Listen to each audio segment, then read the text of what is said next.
안녕하세요, 선생님들. 반갑습니다. 오늘은 프로젝트 수업 따라잡기 연수를 유튜브 스트리밍으로 할 건데요. 이 연수는 서울특별시 교육청 초등교육과에서 주관하는 연수입니다. 제 소개를 하자면, 저는 2003년도부터 프로젝트 수업으로 학생들과 만나고, 프로젝트 수업의 재미에 푹 빠져 사는 정득년 수석교사입니다. 반갑습니다. 오늘 이렇게 연수에 참여하신 선생님들은 어떤 기대감으로 참여하셨는지, 혹은 어떤 사연이 있어서 오셨는지 모르겠지만, 제가 오늘 어떻게 연수를 할 건지 말씀드리겠습니다. 오늘 연수는 프로젝트 학습을 입문하려는 교사의 포커스를 맞춰서 진행하려고 합니다. 그렇다고 아주 쉬운 내용은 아니고요. 기본이 탄탄해야지만 프로젝트 학습을 더 잘할 수 있거든요. 그래서 그런 프로젝트 학습의 기본인 어떤 개념, 그 다음에 성공적인 프로젝트 학습 혹은 수업 운영, 이런 내용을 가지고 연수를 할 건데요. 그렇다고 기존에 프로젝트 학습을 진행하는 선생님은 안 들으셔도 되는 건 아니고요. 내가 프로젝트 학습의 어떤 목적에 맞게 잘하고 있는지 한번 가이드라인으로 삼을 수 있는 내용이 좀 있을 것 같습니다. 네. 그래서 오늘 연수 큰 흐름은 5가지인데요. 연수를 하기 전에 오늘 연수가 4시까지로 계획되어 있는데, 제가 처음 계획은 2시간으로 해서 아마 연수 시간이 4시를 좀 넘어설 수도 있어요. 그러면 바쁘신 분은 나가셔도 되고, 더 들으실 분은 들으셔도 되고요. 유튜브 스트리밍은 나중에 영상으로 만들어서 배포할 예정이라고 합니다. 네. 오늘 연수 5가지 흐름은요. 첫 번째는 프로젝트 학습을 제대로 한번 이해해보자. 프로젝트 학습에 대한 그런 제대로 된 이해가 돼야지만 선생님들이 열심히 하는 프로젝트 학습이 더 의미 있을 것 같고요. 두 번째로는 제가 다년간 7년, 8년간 프로젝트 수업을 하면서 성공적인 프로젝트 학습의 조건을 좀 추려봤어요. 그 부분을 말씀드리고요. 그 다음에 세 번째로는 프로젝트 학습하려고 하는데 준비가 너무 힘들어요. 지금 한 차시 수업하기도 막 허덕거리는데 프로젝트 학습 너무 벅찬데요? 라고 하시는 입문 교사들에게 2015 교육과정으로 좀 쉽게 설계하는 것, 조금 쉽게 설계하는 그런 방법을 말씀드리겠습니다. 아마 요게 아마 오늘의 핵심인 것 같아요. 그래서 요걸 들으시면 나도 할 수 있네? 나도 해봤네? 라는 이야기를 하실 것 같습니다. 네 번째로는 요즘 강조되는 생태교육, 기후위기 대응 수업 사례를 가지고 어떻게 설계하고 운영하는지를 좀 자세히 말씀드리겠습니다. 그리고 시간이 허락한다면 만만한 프로젝트 수업 사례를 말씀드리겠습니다.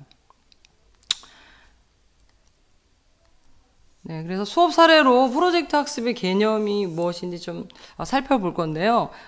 지금 소개해드릴 수업 사례는 꿈실 자료에도 나와 있고, 아마 선생님들 아시는 분도 있고, 실제 해보신 분도 있을 것 같습니다. 2학년 수업 사례입니다. 바로 슬기로운 직콕놀이라는 프로젝트입니다. 이 프로젝트는 작년에 코로나로 마음껏 놀지 못하고 학교에서도 사실 놀이를 잘 못했잖아요. 그래서 아이들에게 필요한 주제가 무엇일까 고민하고 있던 차에 2학년 교육과정을 쫙 봤더니 거의 다 놀이더라고요. 근데 실제 놀 수 없어서 코로나 시대에 좀 안전하고 또 재미있게 놀 수 있는 그런 놀이를 개발하는 프로젝트로 설계했습니다. 그래서 한번 보면 2학년이 이제 1, 2학년이 저학년이니까 선생님들이 이런 오해가 있더라고. 저학년은 프로젝트가 가능할까요? 라고 생각하는데요. 저학년도 저학년 수준에 맞게 도전 과제를 주면 충분히 프로젝트 운영을 할 수 있고요. 자유도가 100이라면 저학년 같은 경우는 50 정도 주고 나머지 50은 선생님이 판을 좀 만들어주는 거 이렇게 진행하면 충분히 할 수 있습니다. 그래서 교육과정을 이렇게 놀이라는 주제를 선택을 먼저 하고 교육과정을 딱 봤어요. 그랬더니 그 놀이를 가지고 하는 주제들이 많더라고요. 그래서 놀이를 주제로 한 거를 차시로 뽑고 그리고 나서 아이들이 발표도 하고 실제 그거를 표현해야 되는데 어떤 그걸 통합하면 좋을지 이 결과물을 표현하는 부분이 어떤 게 좋을지라고 봤더니 국어과가 있더라고요. 그래서 아이들이 발표하고 그다음에 자기가 개발한 거를 설명하는 단원과 통합해서 5차시로 만들었습니다. 그래서 아이들에게 이제 문제를 제시했는데요. 역시 아이들은 놀이의 전문가더라고요. 그래서 처음에 저는 이거 놀이 개발하는데 너무 오래 걸리지 않을까 생각했는데 아이들에게 문제를 제시하자마자 그날 거의 대부분의 문제가 개발되었습니다. 그래서 이 문제를 보면 학생들은 놀이 개발자가 돼서 놀이 조건인 안전하고 그다음에 도구가 많이 필요 없이 그리고 재밌게 놀 수 있는 이런 놀이를 개발하는 겁니다. 그리고 간단하게 직콕놀이 이제 수업 과정을 보면요.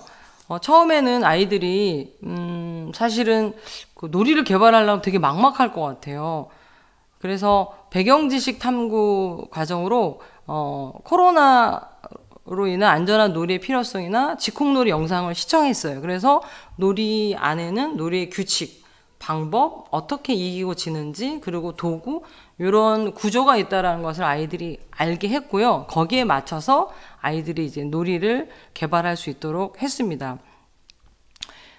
그리고 이제 과정을 보면 이렇게 놀이를 개발해서 아이들이 발표 자료를 준비하고 그리고 개인별로 다 발표를 했어요. 그러고 나서 발표 자료를 아이들이 개인별로 발표하고 가장 놀고 싶은 놀이를 선정하게 했습니다. 그러고 나서 스포츠데이를 만들어서 2시간 동안 아이들이 개발한 놀이를 계속 바꿔가면서 놀았던 수업입니다. 그래서 보면 직콕놀이 활동지인데요. 프로젝트 학습에서 이제 활동지가 선생님들이 많이 만드는데 프로젝트 학습에서 활동지의 의미는 보통 이제 초등학교에서 이걸 해라 라고 하면 아이들이 뭘 해야 될지 잘 몰라요. 그래서 프로젝트 결과물로 가는 징검다리 역할을 하는 게 학습지예요. 그래서 너무 과도한 학습지보다는 아이들이 그 과정에서 뭔가를 수행하는지를 알 수 있는 그런 학습지를 좀 심플하게 만드는 게 좀 필요합니다. 그래서 이렇게 직콕놀이의 어떤 조건, 그 다음에 놀이 그림 그리기, 그 다음에 설명하기 이렇게 구성됐습니다. 그래서 아이들 그 놀이 결과물을 보면 제가 한 100명 걸 봤는데요. 100명이 다 놀이가 다르더라고요. 그래서 되게 초등학교 2학년 아이들만 재미있을 만한 거, 어른이 보면 되게 유치하지만 아이들은 되게 재미있을 만한 놀이들 많이 개발했고요. 이렇게 학습지 보면 그림도 그리고 그다음에 놀이 규칙도 설명하고 필요한 도구도 이야기하고 이런 식으로 진행을 했습니다. 그리고 나서 반별로 2개씩 가장 많이 선정된 놀이를 이렇게 공유했거든요. 프로젝트 학습에서 공유가 되게 중요한 것 같아요. 그러니까 반에서는 20명이라면 또 다른 학급까지 공유하면 100명. 이런 식으로 약간 넓혀지면서 놀이에 대해서 아이들이 좀 깊게 탐구할 수도 있고 관심을 가질 수 있을 것 같습니다. 그래서 놀이 발표는 이렇게 했는데요. 스포츠데이 활동을 했습니다. 그래서 가장 놀고 싶은 놀이 선정된 그 놀이 그 개발자가 나와서 설명하고 이렇게 시범을 보이고 아이들도 또 같이 한번 해보고. 그래서 이거 하셨던 선생님 얘기 들어보니까 처음에 그 1시간으로 계획을 했는데 2시간 정도를 계속 놀았다고 합니다. 왜냐하면 제가 개발한 거 놀아주세요 하면서 한 사람씩 나가니까 계속 이렇게 놀다 보니까 2시간 정도 했다는 얘기를 들었습니다. 그래서 이거는 퐁당퐁당이라는 놀이고요. 네. 이렇게 좀 간단하지만 그 프로젝트 학습의 개념을 좀 알 수 있는 놀이를 한번 소개했는데요. 요 놀이, 그 직콕놀이는 1, 2, 3학년 정도 지금 당장 적용하셔도 되게 좋을 것 같습니다. 선생님들에게 질문을 던질 건데요. 이 수업이 교사가 놀이를 준비해서 아이들이 신나게 놀았을 때랑 그리고 슬기로운 직콕놀이라는 프로젝트로 했을 때랑 어떤 배움의 차이가 있을까요?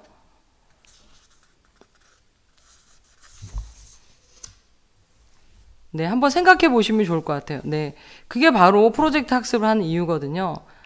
바로 학습의 주인이 되고 또 프로젝트 놀이를 개발하면서 생각도 하고 팀끼리 소통도 하고 이런 역량들이 좀 길러지는 것 같습니다. 그래서 프로젝트 학습을 하는 이유 중에 하나는 어떤 놀이라는 어떤 거를 개념이나 이런 지식을 아는 거 플러스 그거를 결과물을 내기 위해서 아이들이 생각하고 역량을 발휘하는 이런 것들이 이제 프로젝트 학습의 이제 목적이 될 수가 있겠죠. 그래서 제가 이제는 연수하기 전에 프로젝트 학습 족보 만들기를 좀 제안드리고 싶어요. 이건 뭐냐면 제가 1년간 프로젝트 학습을 한번 하면 저만의 족보가 만들어져요. 그래서 학년이 달라져도 그걸 약간 수준을 높여서 학년이 낮아지면 수준을 좀 낮춰서 하게 되니까 1년 프로젝트 하면 다음에 프로젝트 할 걱정이 별로 없어지는 것 같아요. 그래서 제가 선생님들에게 약간 꼬시는 말인데 제안드리고 싶으면 프로젝트를 1년만 한 달에 한번 무작정 한번 실천해 봤으면 좋겠어요. 그러면 나만의 프로젝트 학습 족보가 만들어져요. 그래서 매년 활용하고 변형하고 업데이트 할 수 있어요. 그래서 제가 사실은 놀이마당을 많이 운영을 했었거든요. 그러고 나서 직콕놀이를 작년에 개발했고 올해는 그 족보대로 직콕놀이보다 우리 학교에 있는 이음놀이터라는 놀이터가 있어요. 꿈담 놀이터인데 되게 이제 정형화되지 않은 놀이터인데 이 놀이터를 가지고 학생들이 놀이를 개발해 보는 거를 올해 해봤어요. 근데 정말 한 30개의 재미있는 놀이들이 우수수 쏟아졌거든요.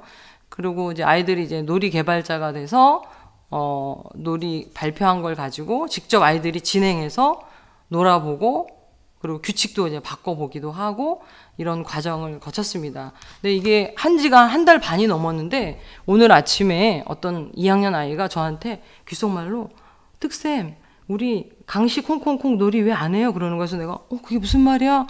저희 반에서 발표한 것 중에 놀이 하나 안 한 게 있는데 그건 언제 하냐고 물어보더라고요.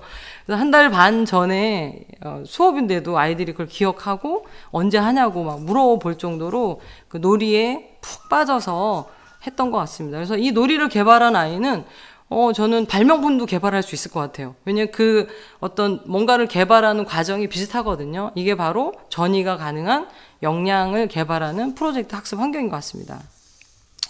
그래서 제가 이제 한 개의 사례를 보고 여러 사례를 보여드리면 좋겠지만 하나의 사례를 가지고 프로젝트 학습이 무엇인지 좀 개념을 정확하게 말씀드리려고 합니다. 그래서 프로젝트라고 하면 보통 시작과 끝이 분명한 해결해야 될 과제를 말하는데요. 그렇게 생각하면 우리 일상이 이제 프로젝트죠. 그래서 기업에서는 보통 프로젝트 하면 장기적으로 대규모 연구하는 걸 프로젝트라고 하고 교육학 용어는 앞으로 던져진 도전하는 거를 이제 프로젝트라고 많이 하거든요. 근데 이거는 일반적인 이제 프로젝트고 그게 학습 상황으로 오면 학생 스스로가 해결해야 될 과제나 주제를 계획, 실행, 발표, 평가까지 주도적으로 해서 지식 습득 플러스 역량을 기르는 학습을 말합니다. 그래서 우리가 일반적으로 쓰는 프로젝트라는 말과 학습 상황에서 쓰는 프로젝트 학습이 좀 많이 달라요. 그래서 요 차이 때문에 선생님들이 현장에서 프로젝트 학습을 했는데도 이거 프로젝트 학습 맞아? 막 이런 고민을 하시는 것 같아요. 예를 들면 우리가 일상적으로 사용되는 프로젝트라는 말이 있어요. 그래서 선생님들이 나 100일 만보 걷기 프로젝트 할 거야. 나 가족 칭찬 프로젝트 요번에 아이들과 했어. 그리고 독서 릴레이 프로젝트 할 거야 라고 하는 거는 어떤 거를 지속적으로 꾸준히 하는 것들을 프로젝트라고 통상적으로 써요. 근데 미래 교육에서 필요한 학습 방법의 대표적인 프로젝트 학습을 의미할 때는 뭐가 강조되냐면 학습 상황에서는 학생이 주도적으로 지식이나 개념을 활용하고 적용해서 뭔가 새로운 결과물을 생산해내는 거. 그 과정에서 역량을 길러지는 거래요. 그래서 선생님들이 우리 학교 우리 반에서 프로젝트 했어요. 독서 릴레이 프로젝트 학습했어요 라고 하는 것과는 좀 다른 것 같아요. 그래서 만약에 독서 릴레이 프로젝트를 해서 그 결과물로 아이들이 뭔가 뮤지컬 공연을 한다든가 아니면 책을 만든다든가 이런 거는 이제 프로젝트 학습이라고 할 수 있지만, 뭔가를 지속적으로 한 거는 그냥 일상적인 그냥 프로젝트 했어요 라고 표현하는 게 맞는 것 같아요. 그래서 선생님들이 저한테 가져왔을 때 저 프로젝트 학습했어요 라고 이야기하는 것들이 앞에 있는 일상적인 프로젝트가 많은 것 같아요. 근데 우리가 역량을 기르기 위한 프로젝트 학습은 좀 더 도전적인 과제, 그 다음에 아이들이 뭔가 생산해내는 것들, 그 과정에서 아이들이 역량을 이렇게 발휘하기도 하고 역량이 성장하기도 하는 그런 것들, 이제 프로젝트 학습으로 이제는 개념을 정확하게 이해하시면 좋을 것 같습니다. 또 하나는 선생님들이 프로젝트 학습하면 나 주제 중심이에요, 뭐 문제 중심이에요 라고 막 고민을 많이 하더라고요. 그래서 대부분의 선생님들이 주제 중심 프로젝트를 많이 해요. 근데 주제 중심 프로젝트는 가을이라고 하면 가을을 노래도 하고 시도 짓고 가을과 관련된 책도 읽고 가을과 관련된 율동도 하고 놀이도 하고, 이런 가을이라는 주제를 조금 깊이 있게 체험하고 탐구하는 걸 많이 얘기하거든요. 근데 그 가을이라는 주제는 어떤 통합 방식인 것 같아요. 그래서 그 주제로 통합을 해서 그 가을을 충분히 탐색했다면 그 탐구한 걸 가지고 가을 뭐 사전을 만든다든가 가을 박물관을 만든다든가, 혹은 우리나라를 계속 배우고 나면 뭔가 한복을 만들 때 그 한복을 우리나라를 상징하는 문양을 넣어서 한번 만들어 볼까? 이런 배운 거를 적용하는 부분, 그런 거라면은 프로젝트라고 조금 프로젝트 본질에 가깝게 할 수 있는 거죠. 그래서 재구성하고 통합했다고 저는 프로젝트 학습이라고 저는 좀 생각하지 않거든요. 다만 좀 더 깊이 있게 배울 수 있지만 그 미래 교육에서 강조하는 역량을 기를 수 있는 프로젝트 학습이라는 거는 좀 더 아이들이 그 만들어가는 그 부분이 있어야 된다 좀 생각이 듭니다. 그래서 자세한 건 좀 뒤에서 좀 말씀을 좀 드릴게요. 그래서 프로젝트 학습에 대한 개념이 조금 정리가 됐는지 모르겠는데 도움이 되셨으면 좋겠습니다. 그리고 또 하나는 아까도 얘기한 것처럼 그 프로젝트 학습을 했다고 이제는 선생님들이 갖고 오세요. 저 프로젝트 학습했어요 라고 갖고 오는데 딱 봤는데 교과서에 있는 내용을 아이들이 PPT로 정리해서 발표로 한 거를 학생들이 참여한 프로젝트라고 얘기하더라고요. 그래서 선생님 이거는 지식의 전달자가 학생에서 교사로 바뀐 것 같은데요. 그래서 좀 더 아이들이 이 개념을 가지고 뭔가 생산해내는 걸로 다음 단계를 구상하면 좋지 않을까요? 네, 얘기를 했거든요. 그래서 제가 늘 얘기는 하는데, 교사 주도의 어떤 지식 전달 수업은 교사가 아이들이 잘 기억할 수 있도록 잘게 쪼개고 쉽게 설명하는 게 목표예요. 그런데 프로젝트는 거꾸로예요. 비구조화된 거를 던져주고 아이들이 정보를 찾고 소통하면서 그거를 결과물로 구조화시키는 작업이 프로젝트 학습이거든요. 그래서 그런 프로젝트 학습의 어떤 관점을 갖는다면 선생님들이 지금 평소에 했던 수업을 좀 더 학생이 주도적으로 만들어내는 거, 그런 걸로 변형시키면 충분히 프로젝트 학습의 목적에 가까울 수 있을 것 같다는 생각이 좀 듭니다. 제가 이렇게 설명하는데 좀 이해가 되시는지 참 궁금하는데 물어볼 수가 없는데 이해되시는지 궁금합니다. 네. 그리고 이제 프로젝트 학습의 효과 이야기하면 많은 그 선생님들 경험과 어떤 논문에서 보면 일단 프로젝트 학습의 가장 큰 효과는 학습의 흥미를 느끼는 게 가장 큰 프로젝트 학습 효과거든요. 그래서 제가 이제는 프로젝트가 다 끝나면 아이들이 선생님 다음에 머리가 파괴지도록 아픈 프로젝트 좀 개발해 주세요 이렇게 요청을 해요.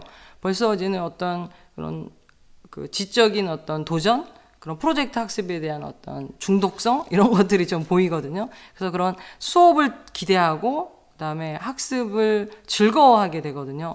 그래서 그런 효과가 있고요. 나머지는 아까 얘기한 것처럼 그런 자기 주도적인 학습 능력이나 역량들을 기르는데 되게 효과적이라고 얘기를 많이 하고 있습니다. 네.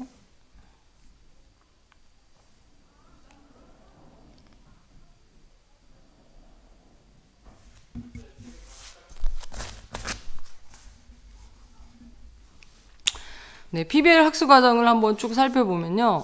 교사가 보통 교과서로 수업을 하는데 프로젝트는 아이들에게 문제나 주제를 제시하고 학생들이 이 문제를 어떻게 해결할지 팀끼리 자료 수집이나 아이디어를 내서 결과물을 이제 발표하는 건데요. 보통 이제 결과 발표할 때 교사들이 PPT나 이런 걸로 좀 많이 하는 것 같아요. 근데 결과 발표가 프로젝트는 그 상황에 따라 되게 다양해요. 어떤 거는 미술 전시회를 할 수도 있고 또 어떨 때는 나가서 길거리에서 어떤 퍼포먼스를 할 수도 있고 그래서 그 상황에 따라 되게 다양하게 진행된다는 걸 좀 말씀드리고 싶습니다.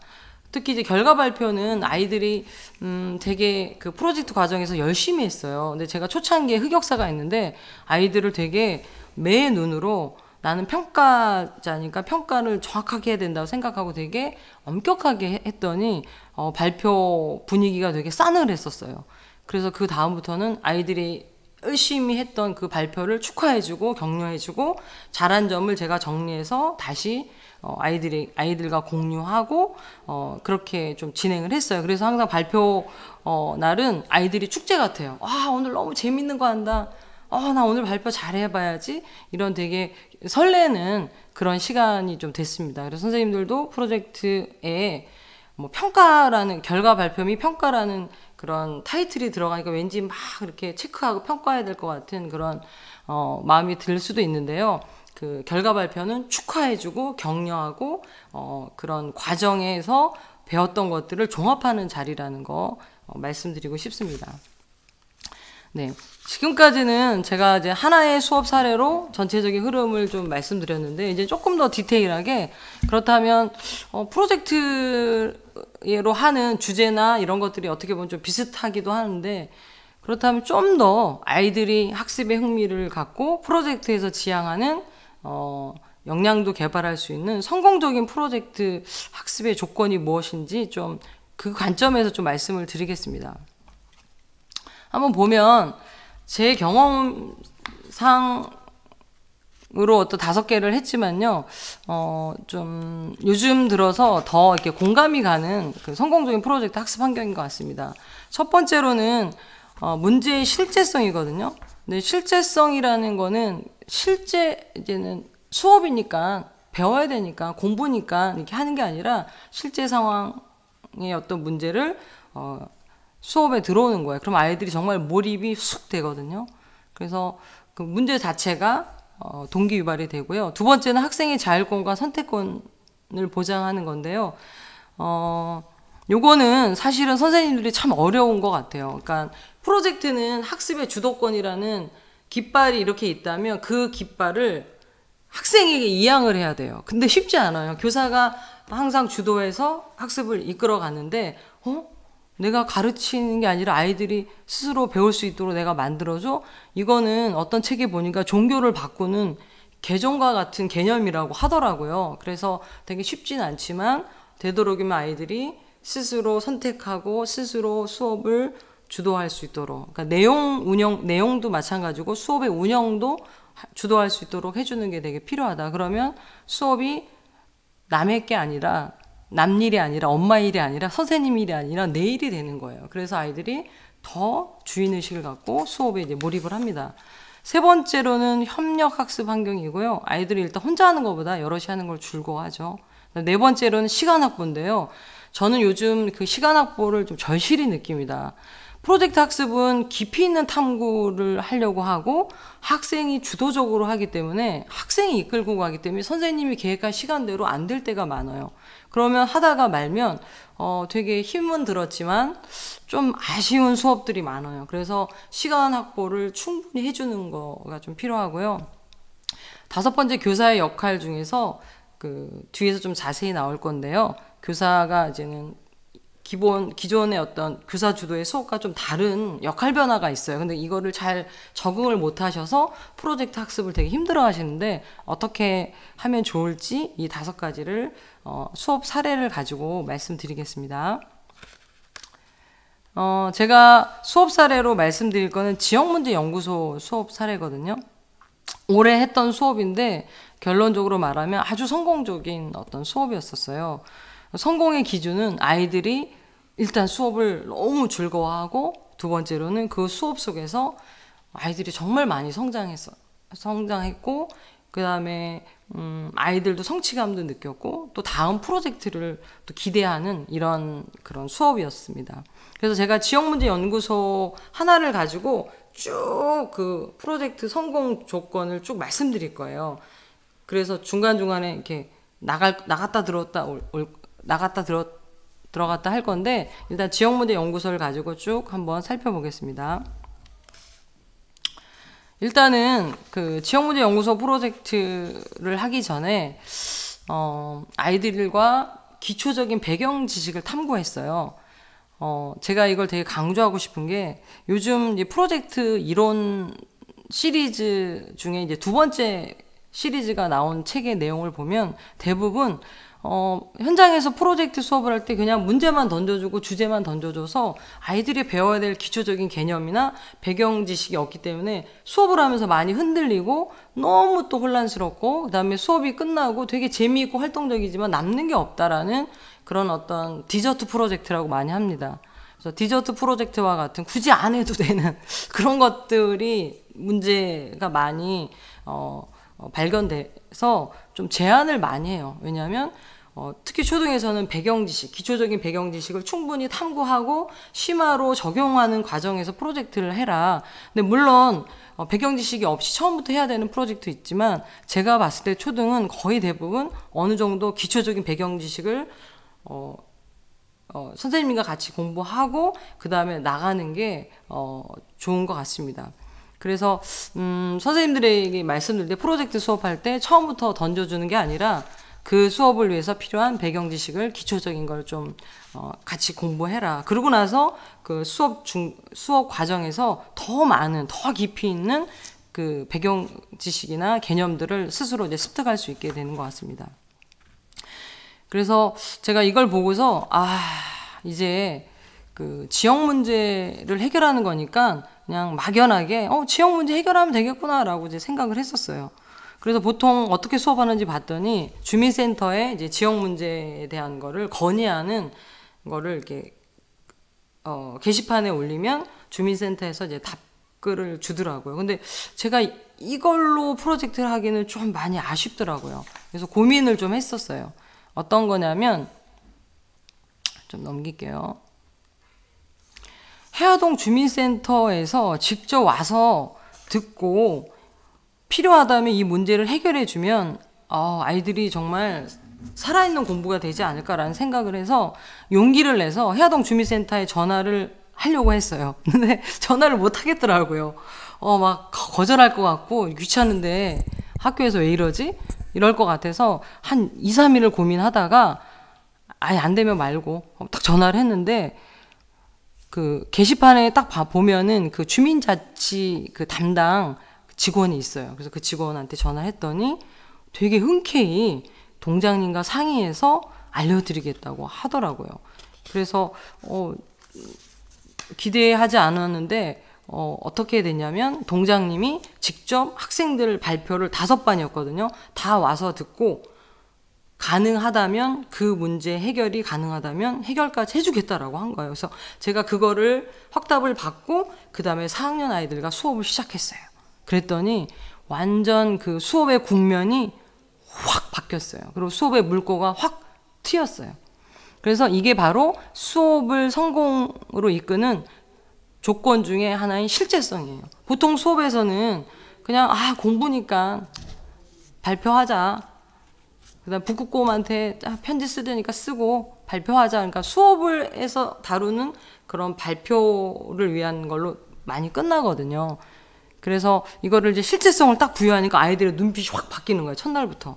그래서 실제성이 주는 힘은 몰입이에요.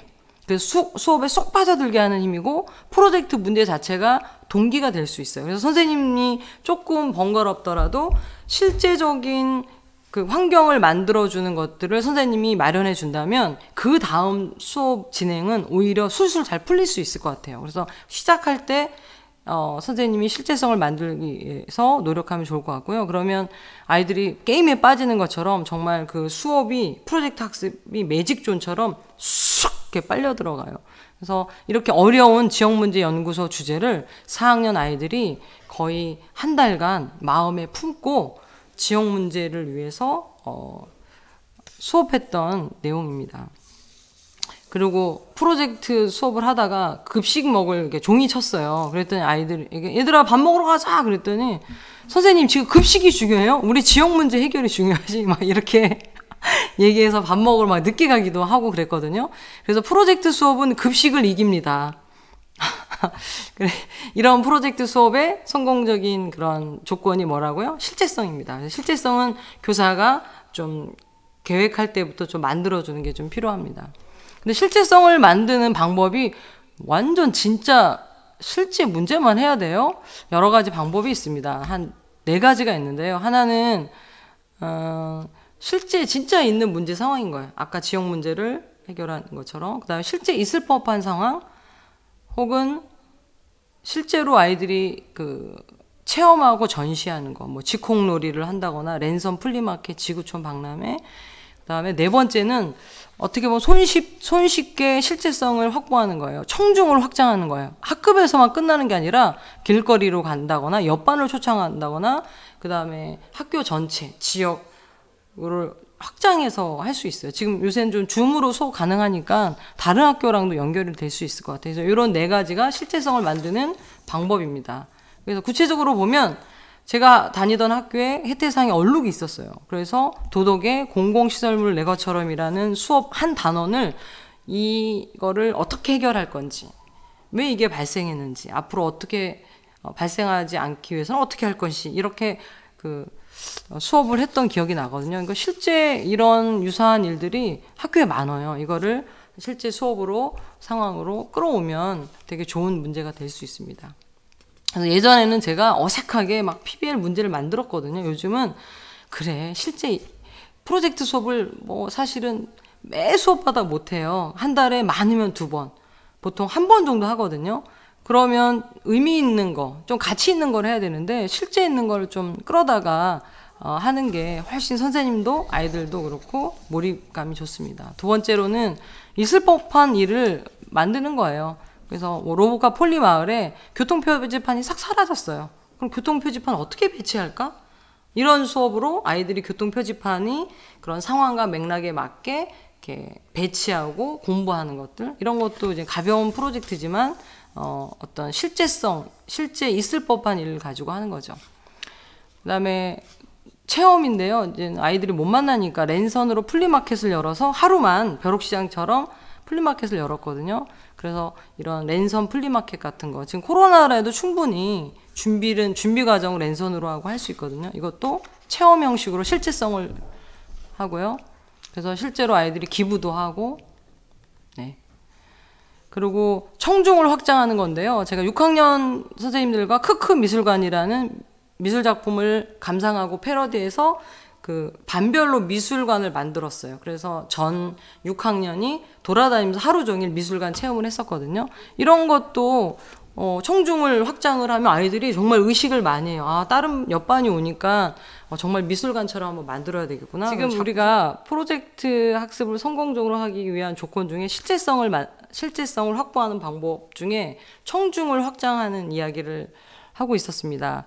그래서 크크 미술관을 학급별로 다 미술관을 만들어서 옆반 학생들이 하루 종일 1교시부터 4교시까지 미술관 관람을 하고 감상도 하고 도슨트 설명도 듣고 굿즈도 받고 체험도 하는 그런 수업을 했거든요.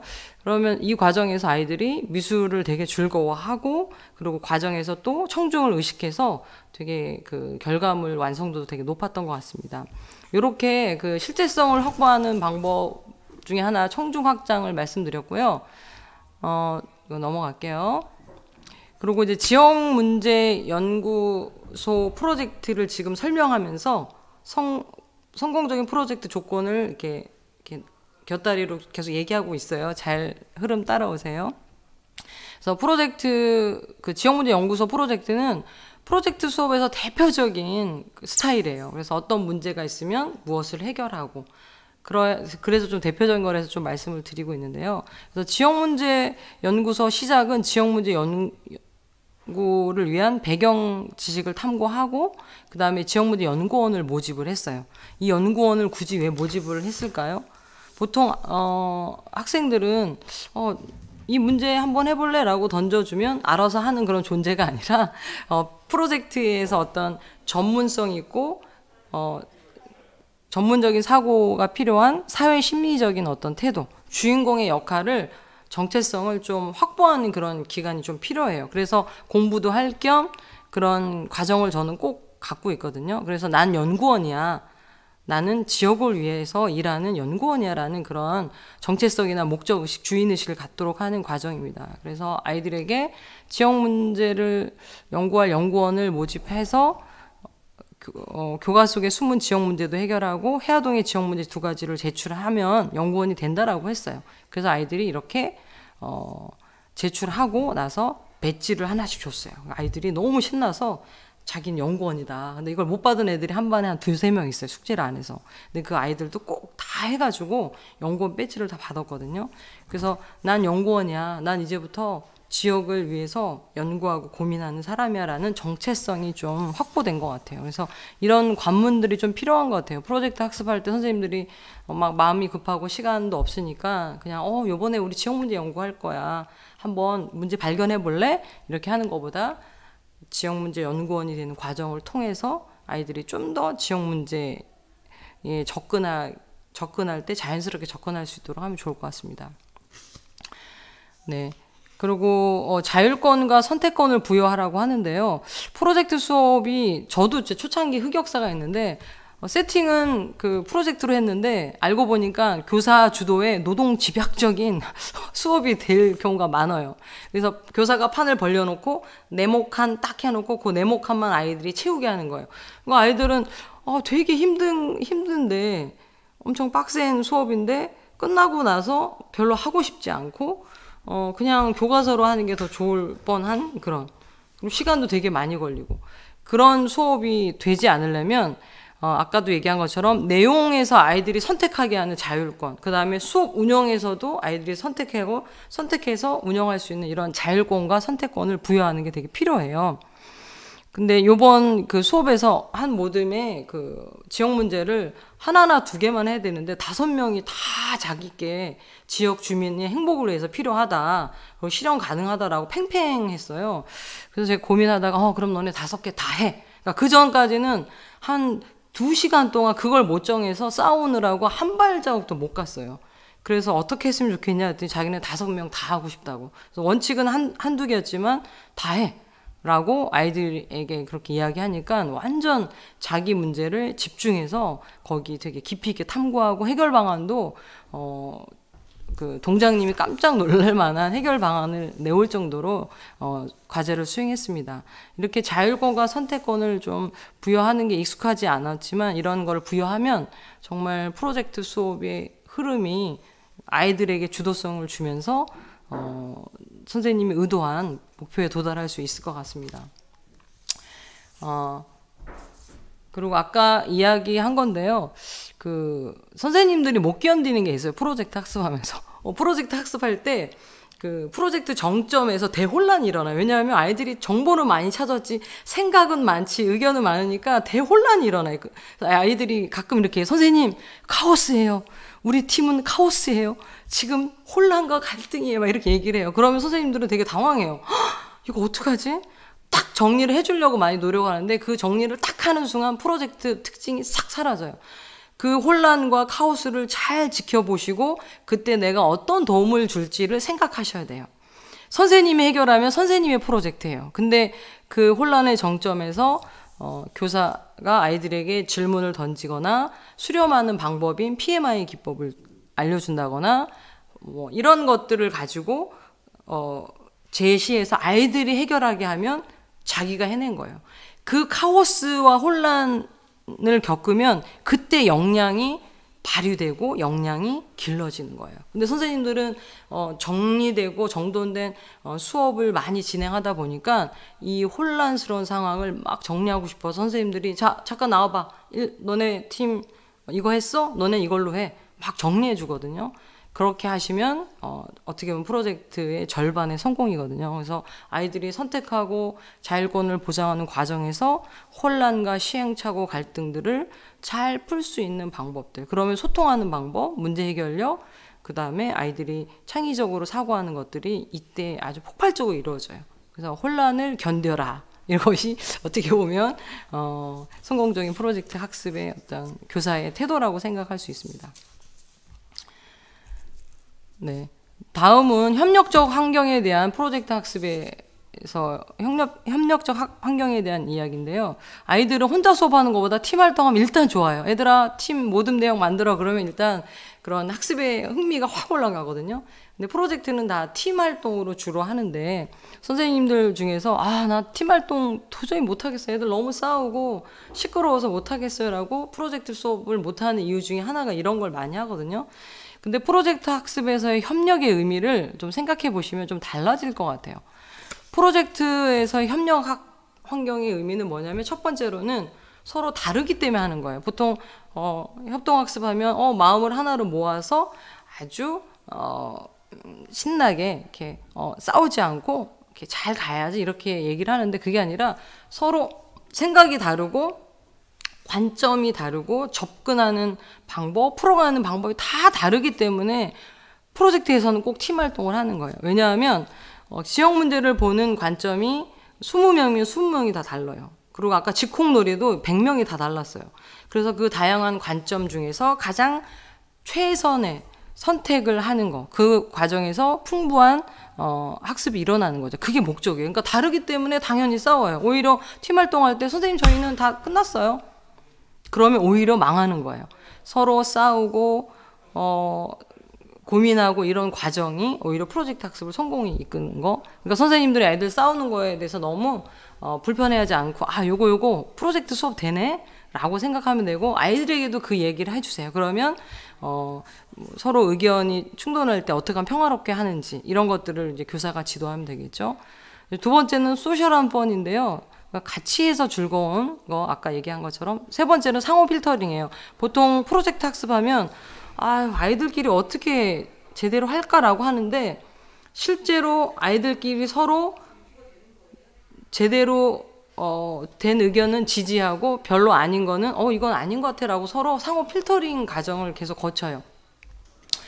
예를 들면 이 앞에 친구가 전동 킥보드의 무개념 주차 문제를 해결하기 위해서 한 친구가 전동 킥보드를 공원에서만 타자고 했어요. 근데 한 친구는 전동 킥보드는 이동하려고 하는데 공원에서 타게 하면 그게 말이 되냐라고 그 의견에 대해서 이제 반박을 하고 이제는 다른 걸 하자라고 막 얘기하는 중이에요. 이런 것처럼 팀 활동 내에서 그 아이들이 혼자 하지만 그 안에서도 상호 필터링하고 지지하고 철회하고 이런 과정들이 계속 일어나고 있어요. 그런 의미에서의 어떤 협력 환경이고요. 또 하나는 교실 밖의 인적 물적 자원과 협력인데 제가 이제 동장님을 초청한 것도 하나의 협력 환경이에요. 그래서 프로젝트는 실제성이 있기 때문에 교실 안에서만 하지 말고 좀 필요하다면 마을, 필요하다면 옆반, 필요하다면 위에 학년, 아래 학년과 연계해서 한다면 훨씬 더 성공적인 수업이 되겠습니다. 그래서 지역문제연구소 활동 보고서를 이렇게 아이들이 전동 킥보드 문제, 그 다음에 어떤 팔각정의 어떤 그 넓어서 아이들이 쑥 빠질 수도 있는 위험, 이런 것들을 좀 많이 이렇게 했고요. 그래서 수업할 때 항상 이제는 평가 얘기하는데 이제 상호평가를 결과물 할 때 주로 많이 사용하고 있습니다. 그래서 아이들이 그런 지역 문제 해결을 위해서 마지막에 이제 동장님 앞에서 이런 게 불편하니까 해결해 주세요라고 이야기를 합니다. 이거는 사실 되게 실제적인 상황인 거예요. 그래서 동장님과 함께하는 지역 문제 연구 발표회 이런 식으로 이렇게 타이틀을 좀 내걸어서 했습니다. 그래서 이제 동장님이 이야기를 하고요. 근데 그 아이들 탐구 주제를 보니까 정말 어른들은 못 볼 만한 그런 탐구 주제를 많이 했어요. 그래서 휘어진 도로에서 위험한 그 자동차 그 문제, 그다음에 시계탑 설치. 아이들이 시계가 없으니까 시계탑이 있으면 너무 좋겠다는 거예요. 우리 이제 길이 되게 긴 길이 있었거든요.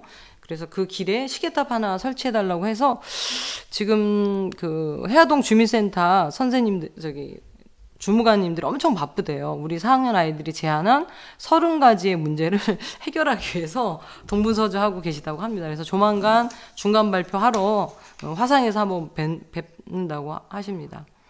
그래서 이 발표를 하자마자 이렇게 공중전화기에 손소독제 설치를 해달라고 했거든. 설치됐고, 그 다음에 긴 그런 우리 학교 앞에 도로에 쓰레기통이 하나도 없어요. 그래서 쓰레기통 설치를 하니까 즉시 또 설치를 해주셨어요. 그래서 이렇게 실제성과 어떤 외부와의 협력성이 생기니까 아이들이 성취감이 엄청났어요. 그리고 뿌듯하고 이거 내가 만들었음, 막 이런 그런 자부심이 많았거든요. 그래서 선생님 저 볼 때마다 다음에는 무슨 프로젝트 해요? 라고 이야기를 합니다. 그래서 이왕 조금 더 스페셜한 그런 수업으로 프로젝트를 할 거면 좀 실제성 있는 환경을 준비해서 아이들에게 이렇게 성취감 주는 수업을 했으면 좋겠습니다. 현장에서 프로젝트가 되게 어렵다고 많이 얘기하거든요. 그 중에 하나가 프로젝트 자체에 대해 부담감. 프로젝트 하면 막 이러고 되게 큰 느낌이라서 한차시 수업도 정말 버거운데 이렇게 큰 프로젝트 이거 어떻게 하지 이런 부담감이 있고, 또 하나는 시간이 너무 부족해요. 또 수업 계획은 어떻게 하지? 운영은 또 어떻게 하지? 내가 주도해서 했을 때는 아이들이랑 내가 설명하고 학습지 풀고 발표하고 이렇게 마무리했는데 아이들이 주도하니까 어떻게 운영할지 몰라요. 그리고 평가랑은 어떻게 연계할까 이런 고민이 많더라고요.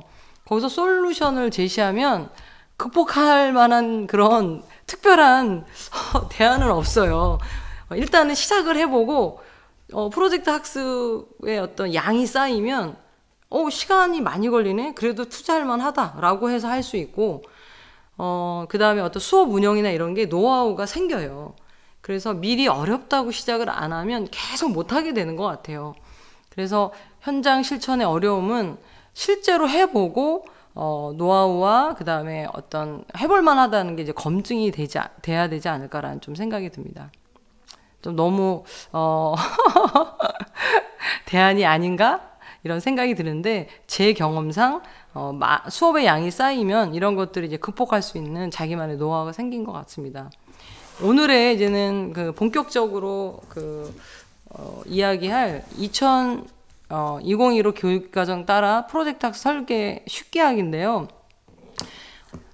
선생님들이 프로젝트 학습을 되게 하고 싶어 하는 분도 많고, 해야겠다는 이런, 이제는 대세가 프로젝트 학습인가?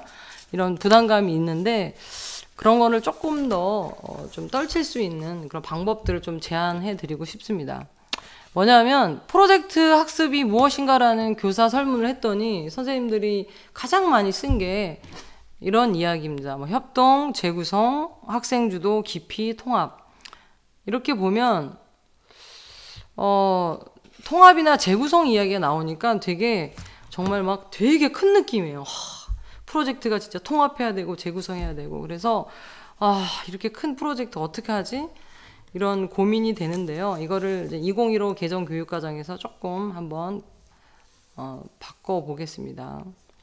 일단 프로젝트 학습 유형의 대표적인 건 5가지가 있어요. 이 5가지의 유형을 2015 개정 교육과정에서 한번 찾아보면서 프로젝트를 설계하면 좋을 것 같습니다. 하나는 실생활의 문제, 아까 지역 문제 해결하는 거, 디자인 챌린지는 없던 거를 만드는 거예요.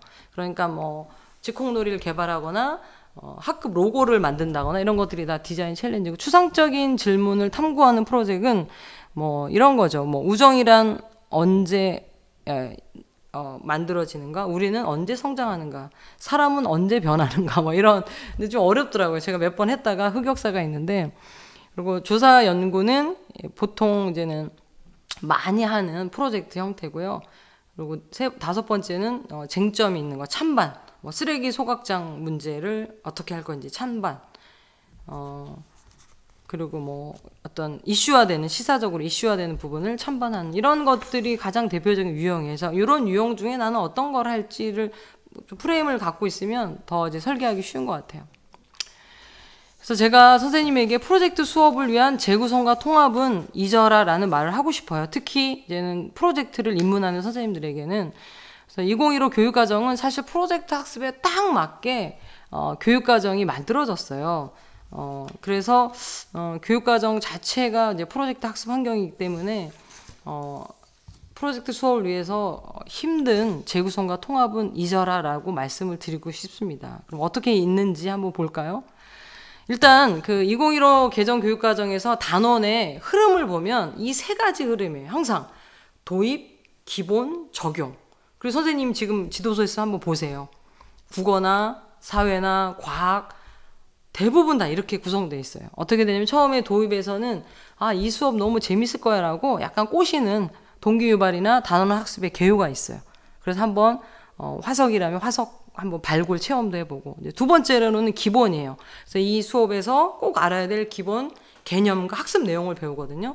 그러고 나서 이거를 실제 한번 탐구를 더하거나 실천하거나 심화하는 적용 부분이 꼭 있어. 이 세 가지 흐름대로. 이 세 가지 중에서 어떤 부분을 프로젝트 학습으로 변신시키면 될까요? 네, 맞아요.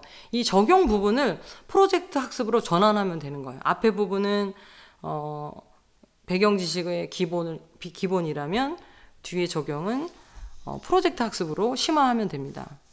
그래서 2015 교육과정 자체가 프로젝트 학습 환경으로 되어 있고요. 선생님 다 아시는 성취 기준이 있잖아요.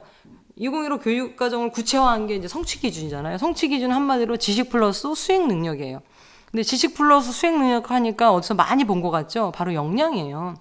그래서 2015 개정 교육과정은 역량을 잘 개발할 수 있도록 짜여진 수업이에요. 그래서 역량을 개발하기에 적합한 방법 중에 하나가 이제 프로젝트 학습이잖아요. 그래서 2015 개정 교육과정은 프로젝트 학습을 할 수 있게 만든 이제 환경이라고 할 수 있습니다. 그래서 한번 구체적으로 보겠습니다. 보면 화석과 지층 단원을 보면 1차 시가 화석 발굴해서 약간 도입이에요. 그러고 나서 여러 가지 지층 과정, 퇴적감에 대한 거, 그다음 마지막에는 화석과 관련된 이야기를 하고 마지막에 9, 10차 시에 자연사 박물관 한번 꾸며볼까? 이렇게 나와요. 그때 이제 탐구를 하는 거죠. 좀 더 자세히. 이 부분을 바로 뭘로 만들면 되나요? 프로젝트 학습으로 만들면 돼요. 그래서 화석 박물관을 만들면 될 것 같습니다. 다음 6학년에 보면은 속담 하는 게 나와 있어요. 근데 옛날 그 지도서 2015 전에 거는 이렇게 구성이 안 돼 있었어요. 근데 조금 변화가 있는데요. 그러니까 속담에 대한 이야기를 준비 기본 학습으로 한 다음에 실천 학습으로 제한된 게 속담 사전을 한번 만들어 볼까? 이렇게 나와요. 근데 속담 사전을 만들 때 그냥 있는 거 베껴서 쓰는 거는 사실은 프로젝트 학습 같진 않잖아요. 그래서 선생님들마다 이렇게 만들 수도 있어요. 이 실천하는 부분을 인권 속담 사전을 만들어 보는 거예요. 속담이 옛날부터 만들어지기 때문에 거기에 사별적인 거나 아니면 어린아이를 비하한다거나 그런 차별적인 게 많거든요. 그거를 약간 바꿔서 인권 속담 사전을 만들자라고 해서 아이들이 좀 인권에 대한 관점과 그다음에 속담에 대한 걸 합쳐서 한다면 되게 좋은 프로젝트 주제가 될 수 있는 거죠. 그래서 이렇게 앞에 그 단원의 흐름 중에서 실천하는 부분을 이걸 어떻게 프로젝트를 할 것인가를 고민을 하면 좀 더 프로젝트 학습을 설계할 때 쉽게 할 수 있지 않을까. 그래서 이렇게 변신을 하면 돼요. 여름놀이가 쭉 있었잖아요. 그거를 아까 한 것처럼 슬기로운 직콕놀이 프로젝트 학습으로 바꾸고, 지역 문제를 해결하는 거를 지역문제 연구소를 차리고, 그 다음에 자연사 박물관을 만들어 보자 할 때 화석 박물관을 만들어 보고, 그리고 뭐 4.19 추모실을 쓰라고 이제 사회에 나오면 4.19 랜선 추모관을 만들어서 국어과랑 연결할 수도 있고, 고장의 옛 이야기를 알아보는 3학년 수업에서는 옛 이야기 작가가 돼서 고장의 옛 이야기를 모아서 그림책으로 만들 수도 있어요. 국어과랑 연계해서. 그래서 이렇게 기존의 2015 개정교육과정에서 적용하고 실천하고 탐구하는 부분을 프로젝트 학습으로 샥 변신시키면 수업 설계하기가 훨씬 수월해집니다. 그렇게 생각이 들었으면 좋겠습니다. 그렇게 생각이 들죠? 네. 그래서 한번 보면 여름놀이 그 단원을 보면 그 직공놀이를 위해서 나 놀이를 주제로 할 거야. 그러면 놀이 단원을 놀이 차시를 찾는 거죠. 놀이 주제를 찾아서 묶어서 차시로 확보하고 그러면 이 놀이를 어떻게 결과물로 표현할까? 아이들이 발표를 해야 되니까 그 도구 교과를 찾는 거예요. 그게 바로 국어과죠. 그래서 국어과의 도구 교과로 표현하는 걸 찾는 거예요. 그렇게 하다 보면 이렇게 되는 거죠. 주제는 놀이고, 그럼 이걸 어떻게 결과물로 표현할까? 그거는 국어 수업을 하는 거예요. 그래서 주제를 그 단원의 마지막 적용하는 부분에서 프로젝트 주제를 잡고, 그 다음에 그거를 어떻게 표현할지를 도구 교과인 미술이나 도덕 이걸로 잡아서 그걸 합체하는 거예요. 그게 바로 통합의 방법인 거예요. 이렇게 처음에는 이렇게 하시다가 선생님들이 더 욕심이 내면 더 많은 교과와 이제 통합할 수가 있는 거죠. 그래서 저는 2개 이상 통합 잘 안 하려고 그래요. 실제 막 그 프로젝트 계획하면 막 10개도 막 통합을 하시는데 그걸 다 같이 통합해서 차시 확보도 하고 하는지 좀 의문이거든요. 정말 실제로 중심적인 단원을 2개, 많으면 3개 정도 통합해서 활용하시면 좋을 것 같습니다. 그래서 아까 박물관도 적용 부분에서 그 선사시대 박물관을 자연사 박물관을 만들려고 하니까 그거를 화석박물관이라는 주제로 잡고, 그 다음에 그 표현을 소개하는 글쓰기와 그리고 포스터나 입장료를 만드는 미술 작품, 미술과 같이 연계해서 통합하는 거예요. 그래서 주제를 정하고 다른 교과와 통합하는 방법에 대해서 제가 좀 알기 쉽게 좀 설명을 드렸고요.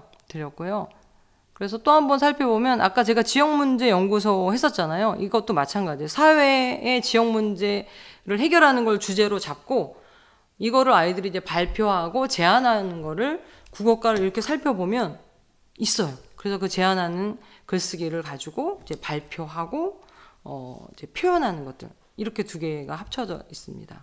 선생님들도 처음 프로젝트 도전하신 분은 요 흐름으로 프로젝트를 설계하시는 것을 이제 권합니다. 특히 국어과가 도구 교과에, 그러니까 문학 작품도 많지만 도구 교과의 성격이 많아요. 그래서 다른 교과와 통합하기 참 좋아요. 그래서 그거를 많이 활용하시면 국어과의 어떤 텍스트를 어떤 사회과의 주제로 전환해서 이렇게 진행하시면 좋을 것 같습니다. 그래서 핵심을 요약하자 보면 2015 교육과정에 따라 프로젝트 학습을 설계할 때 단원의 맨 마지막에 실천 탐구 심화를 살펴보고 주제를 정한 다음에 아이들이 이제 실제로 어떤 프로젝트를 하면 좋을지 이제 문제 상황을 만드는 거예요. 그림책을 만들지 아니면 연구소를 차릴 건지 전시회를 만들지. 그러고 나서 그 결과물을 표현할 도구 교과를 국어나 미술, 음악으로 정하는 겁니다. 네, 여기까지 이제 설계 이야기를 했고요. 제가 오늘 주제로 좀 말씀드리고 싶은 이제 프로젝트 이제 주제인데요. 사실 프로젝트 수업은 가치를 담을 수 있는 되게 스페셜하고 특별한 학습 환경이에요. 제가 이제 제자들을 이제 10년 만에 이제 만나서 이렇게 물어봐요. 가끔 너 나랑 프로젝트 했던 거 기억나는 거 우리 이렇게 뭐 여러 명 모였을 때 한번 돌아가면서 한번 대볼까? 그러면 한 6, 7명이 계속 말해요. 선생님 그때요 텃밭 프로젝트 했었죠. 그리고 뭐 창업 박람회 했었죠. 이런 거 하나씩 다 얘기해요. 10년이 지났는데도. 그래서 그 프로젝트 학습은 아이들의 삶의 문제와 실제적인 걸 다루기 때문에 되게 강렬한 체험을 하고 오래 기억하고 심장에 남는 수업이에요.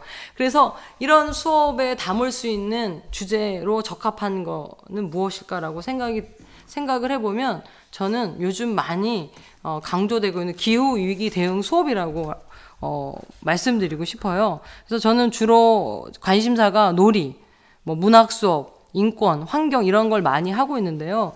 프로젝트 수업을 하는 선생님들에게 이제 제안 드리고 싶은 거는 기후 위기 대응 수업, 흔히 이제는 생태 수업, 환경 수업을 꼭 1년에 한 번씩은 꼭 했으면 좋겠어요. 그만큼 우리 시대에서 중요하고 다뤄야 되는 문제이기 때문에 프로젝트 수업으로 한다면 아이들이 더 자기의 일로, 그다음에 앞으로 이제는 지구 전체로 봤을 때 지구 환경에 도움이 되는 수업이지 않을까라는 좀 생각이 듭니다.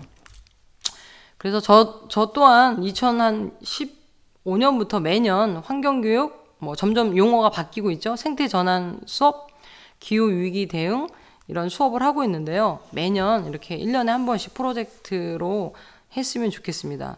특히 이제 기후 위기 대응이라는 용어가 최근에 많이 쓰이는데요. 이거는 그런 지구 멸망이 가까웠다. 위기 의식을 느끼게 하는 그런 용어인 것 같아요. 그래서 되게 절박하고 급박한 표현으로 좀 바뀐 것 같아요. 그래서 기후위기 대응 수업을 주제로 어떻게 수업을 펼쳤는지 제가 한번 설계부터 운영까지 말씀드리겠습니다. 자, 제가 또 기후위기 대응 수업에 족보가 있어요. 그 놀이 족보가 있는 것처럼 제가 2011년도에 지구를 지켜라는 제목으로 프로젝트를 했는데 흑역사예요. 하다가 말았어요.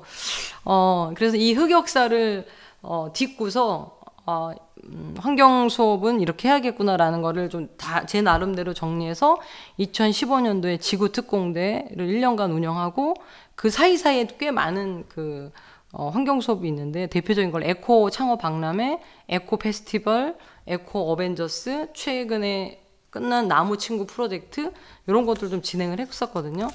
그래서 제 흑역사를 어떻게 극복했는지 보면 제 환경 수업의 흑역사는 일단은 제가 좀 아이들에게 너네 이런 거 안 하면 북극곰 죽을 수도 있다.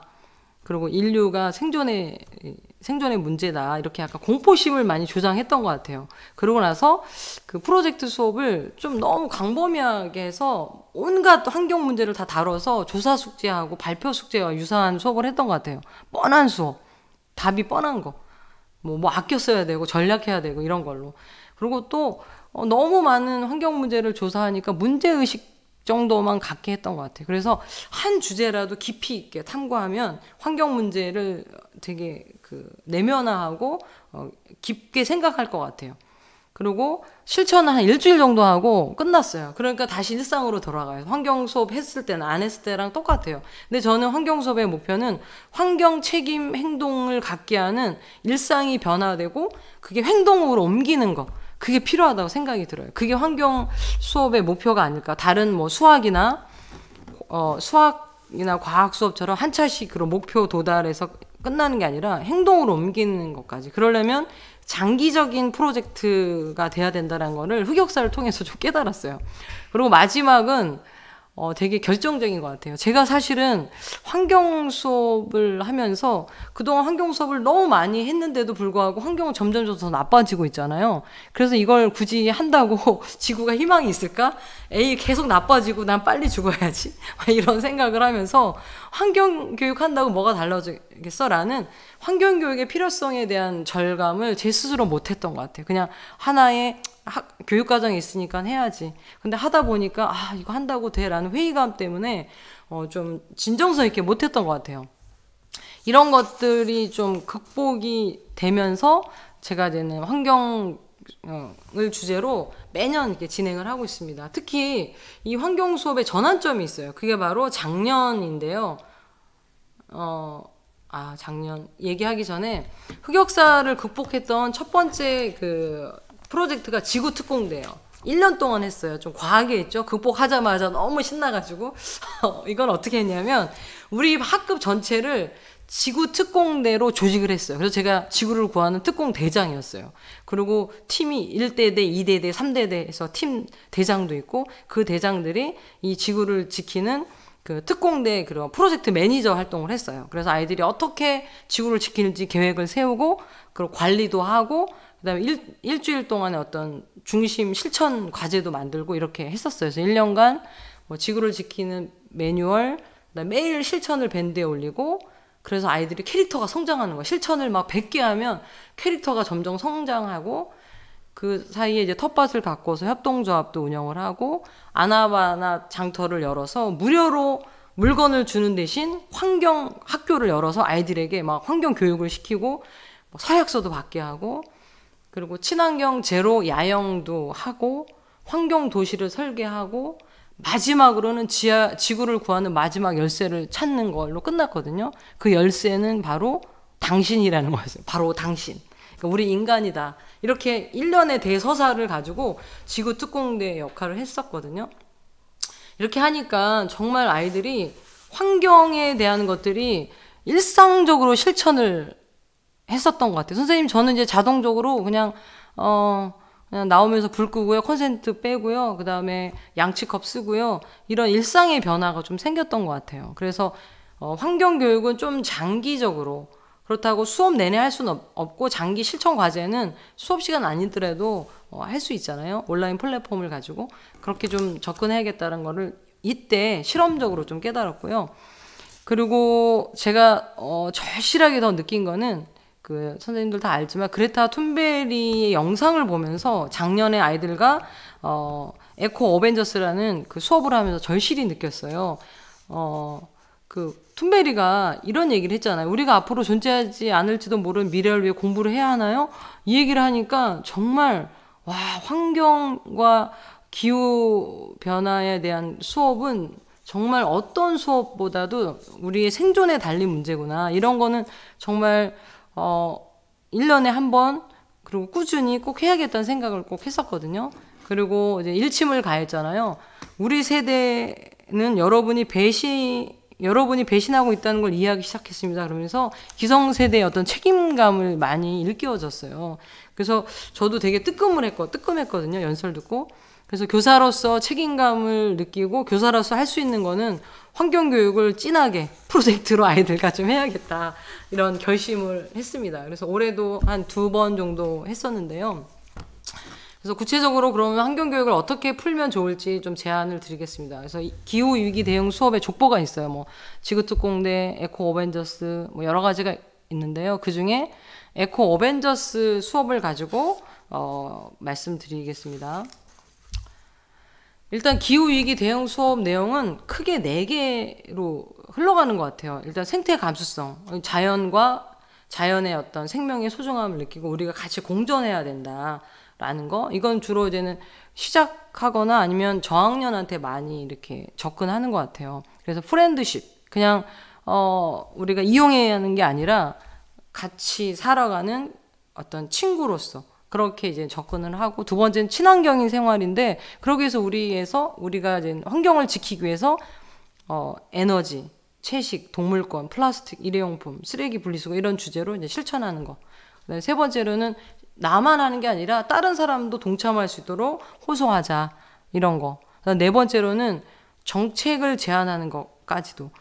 개인의 어떤 사실 실천보다는 나라의 어떤 국가의 정책 한 방이면 에너지 문제나 환경 문제가 많이 해결되거든요. 그런 것들이 4가지로 많이 흐름을 잡고 있는 것 같아요.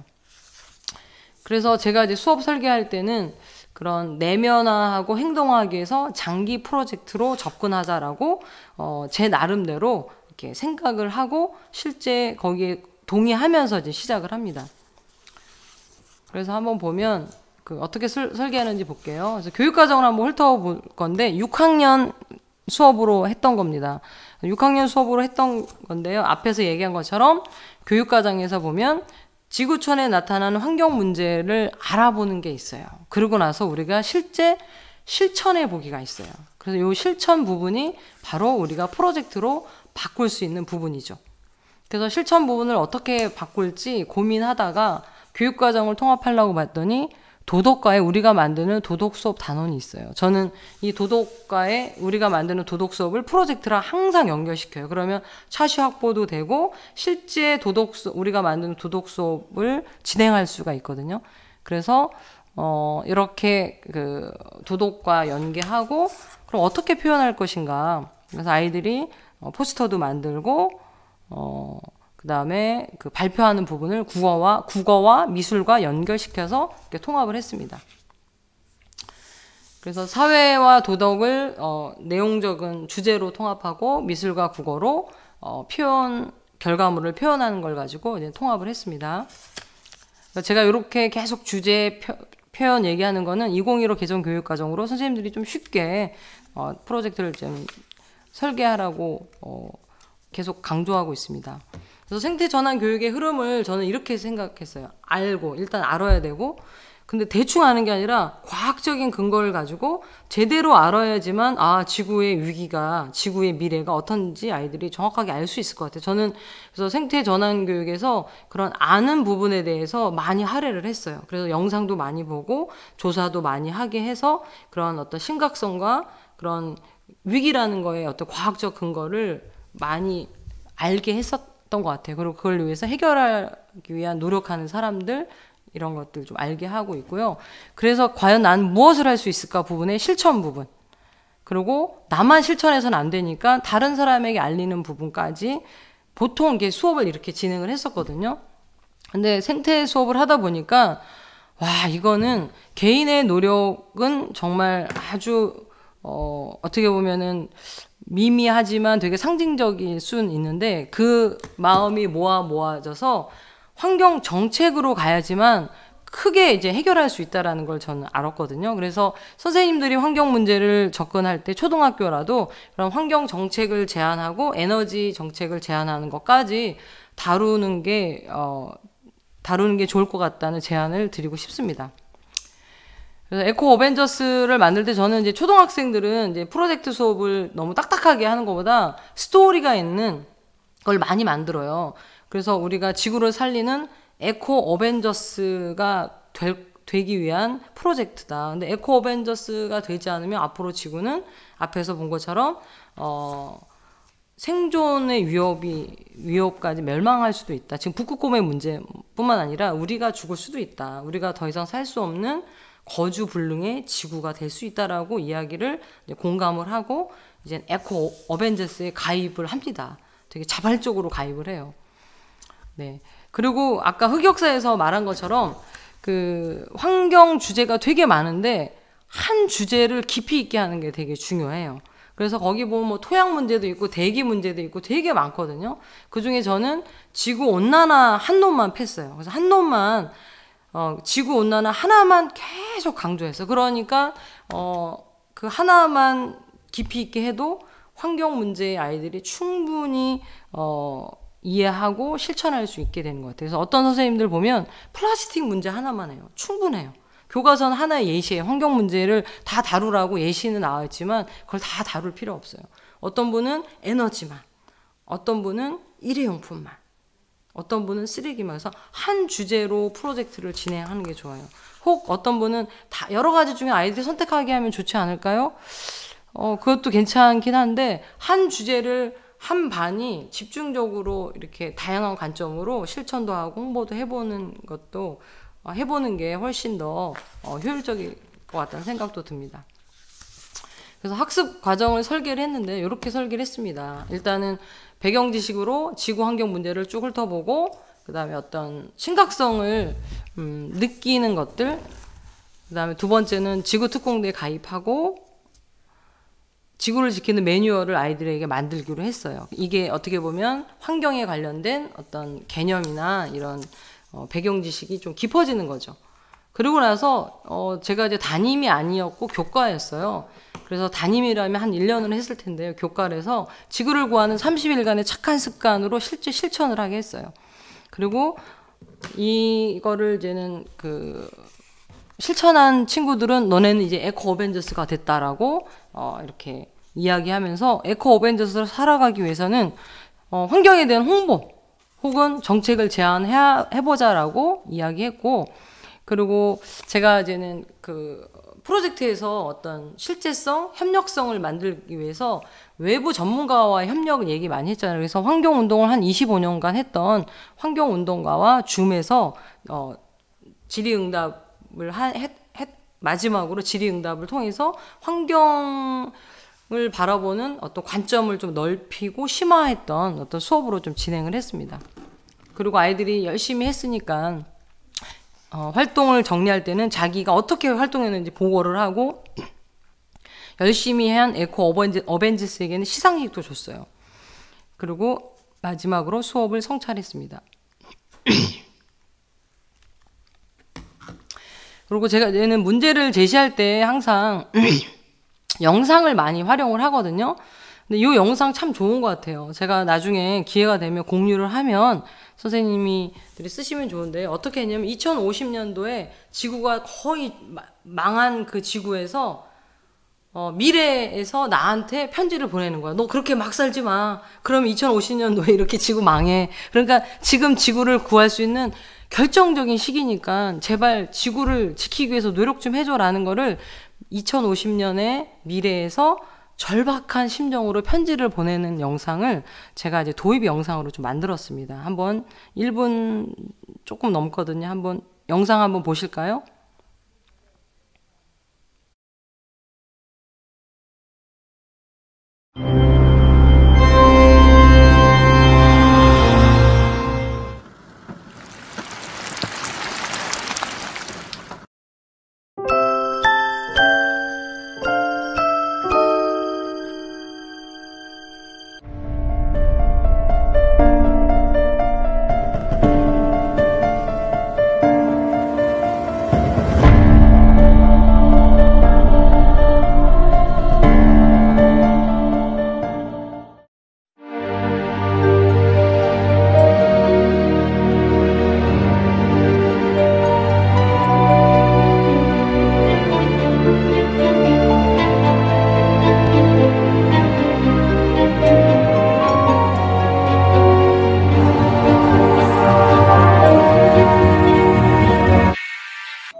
네, 선생님들 이 영상 보니까 어떠세요?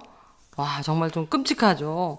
이 영상을 보고 아이들은 미래에 있을 지구의 모습을 떠올리면서 에코 어벤져스가 돼야겠다는 생각을 합니다. 이 영상의 스토리는 실제 한 10년 전인 것 같아요. 지구 특공대 할 때 아이들이 지구 최악의 소설 쓰기를 했었거든요. 그 시나리오를 그대로 제가 영상으로 이렇게 만든 거예요. 그래서 이런 영상을 가지고 이제 도입을 하고, 그다음에 그 아이들이 지력과 실천력과 홍보력을 겸비한 에코 어벤져스로 이제 성장하는 것이 우리 프로젝트의 어떤 흐름입니다. 그래서 지구를 구하는 매뉴얼을 아이들이 만들어서 팀끼리 만든 거를 합쳐가지고 이렇게 107개가 나오더라고요. 근데 거기 자세히 보면 정말 디테일해요. 실내 온도를 높이기보다 내복 스웨터 입기, 그릇을 닦을 때 설거지통에 물을 채우고 그 속에서 그릇을 닦는다. 목욕보다는 샤워를 한다. 그리고 어떤 애는 목욕할 때, 샤워할 때 딴 생각을 하지 않기, 이렇게 나오더라고요. 왜냐면 딴 생각하면서 하면 물 계속 쓰니까. 그리고 필요 없는 물건은 없다. 자신에게 필요 없는 물건을 다른 사람과 물물 교환하여 쓰거나 가져다 쓰라고 한다. 이렇게 되게 자세하게 만들었고, 이걸 가지고 아이들이 쭉 진행을 했는데요. 제가 이제 성공적인 프로젝트 수업 환경 중에 되게 중요하게 강조하는 게 교사의 역할이에요. 교사가 기존의 교사 주도의 수업에 익숙해져서 변화된 교사의 프로젝트 학습에 변화된 교사의 역할을 잘 적응을 못해요. 적응 못하는 그런 결과가 바로 이거거든요. 어떤 거냐면 프로젝트 수업 시작부터 끝까지 교사가 계속 바빠.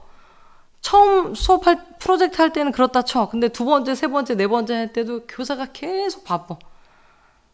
또 하나는 그냥 아이들에게 그냥 맡겨둬.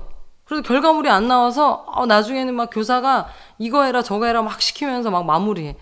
이런 부분은 교사 역할의 부적응이에요. 그래서 첫 번째로는 과도한 개입이고 두 번째는 과도한 방임이거든요.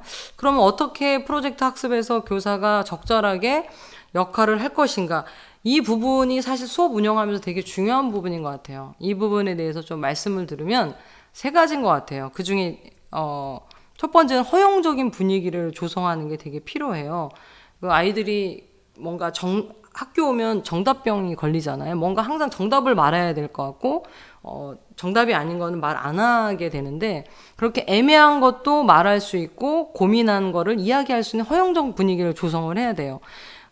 교실 문화를 연구하는 연구 결과에 보면, 교사가 아이들에게 물어봐요. 지금 몇 시예요? 그러면, 선생님 지금 3시 56분이에요. 그러면, 지금 3시 56분이에요? 이렇게 다시 한번 되물어보면, 학생들은 나 답이 틀렸구나라고 생각한대요. 그래서 교사가 한번 물어보는 거는 무조건 답이 틀렸다는 게 학생들의 그런 생각이래요. 실제 선생님 교실에서 그러잖아요. 근데 제 수업할 때는 선생님 물어보면 그거에 대해서 네 얘기를 하라는 거야.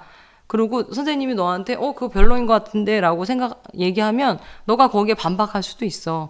그래서 실제로 수업할 때 아이들이 정말 사소한 이야기, 그다음에 어떻게 보면 약간 벗어난 얘기라도 다 듣고 그거를 그 수업에 수렴할 수 있도록 선생님이 많이 해줘야 돼요. 그래서 그 얘기도 괜찮은데 이렇게 연결되네.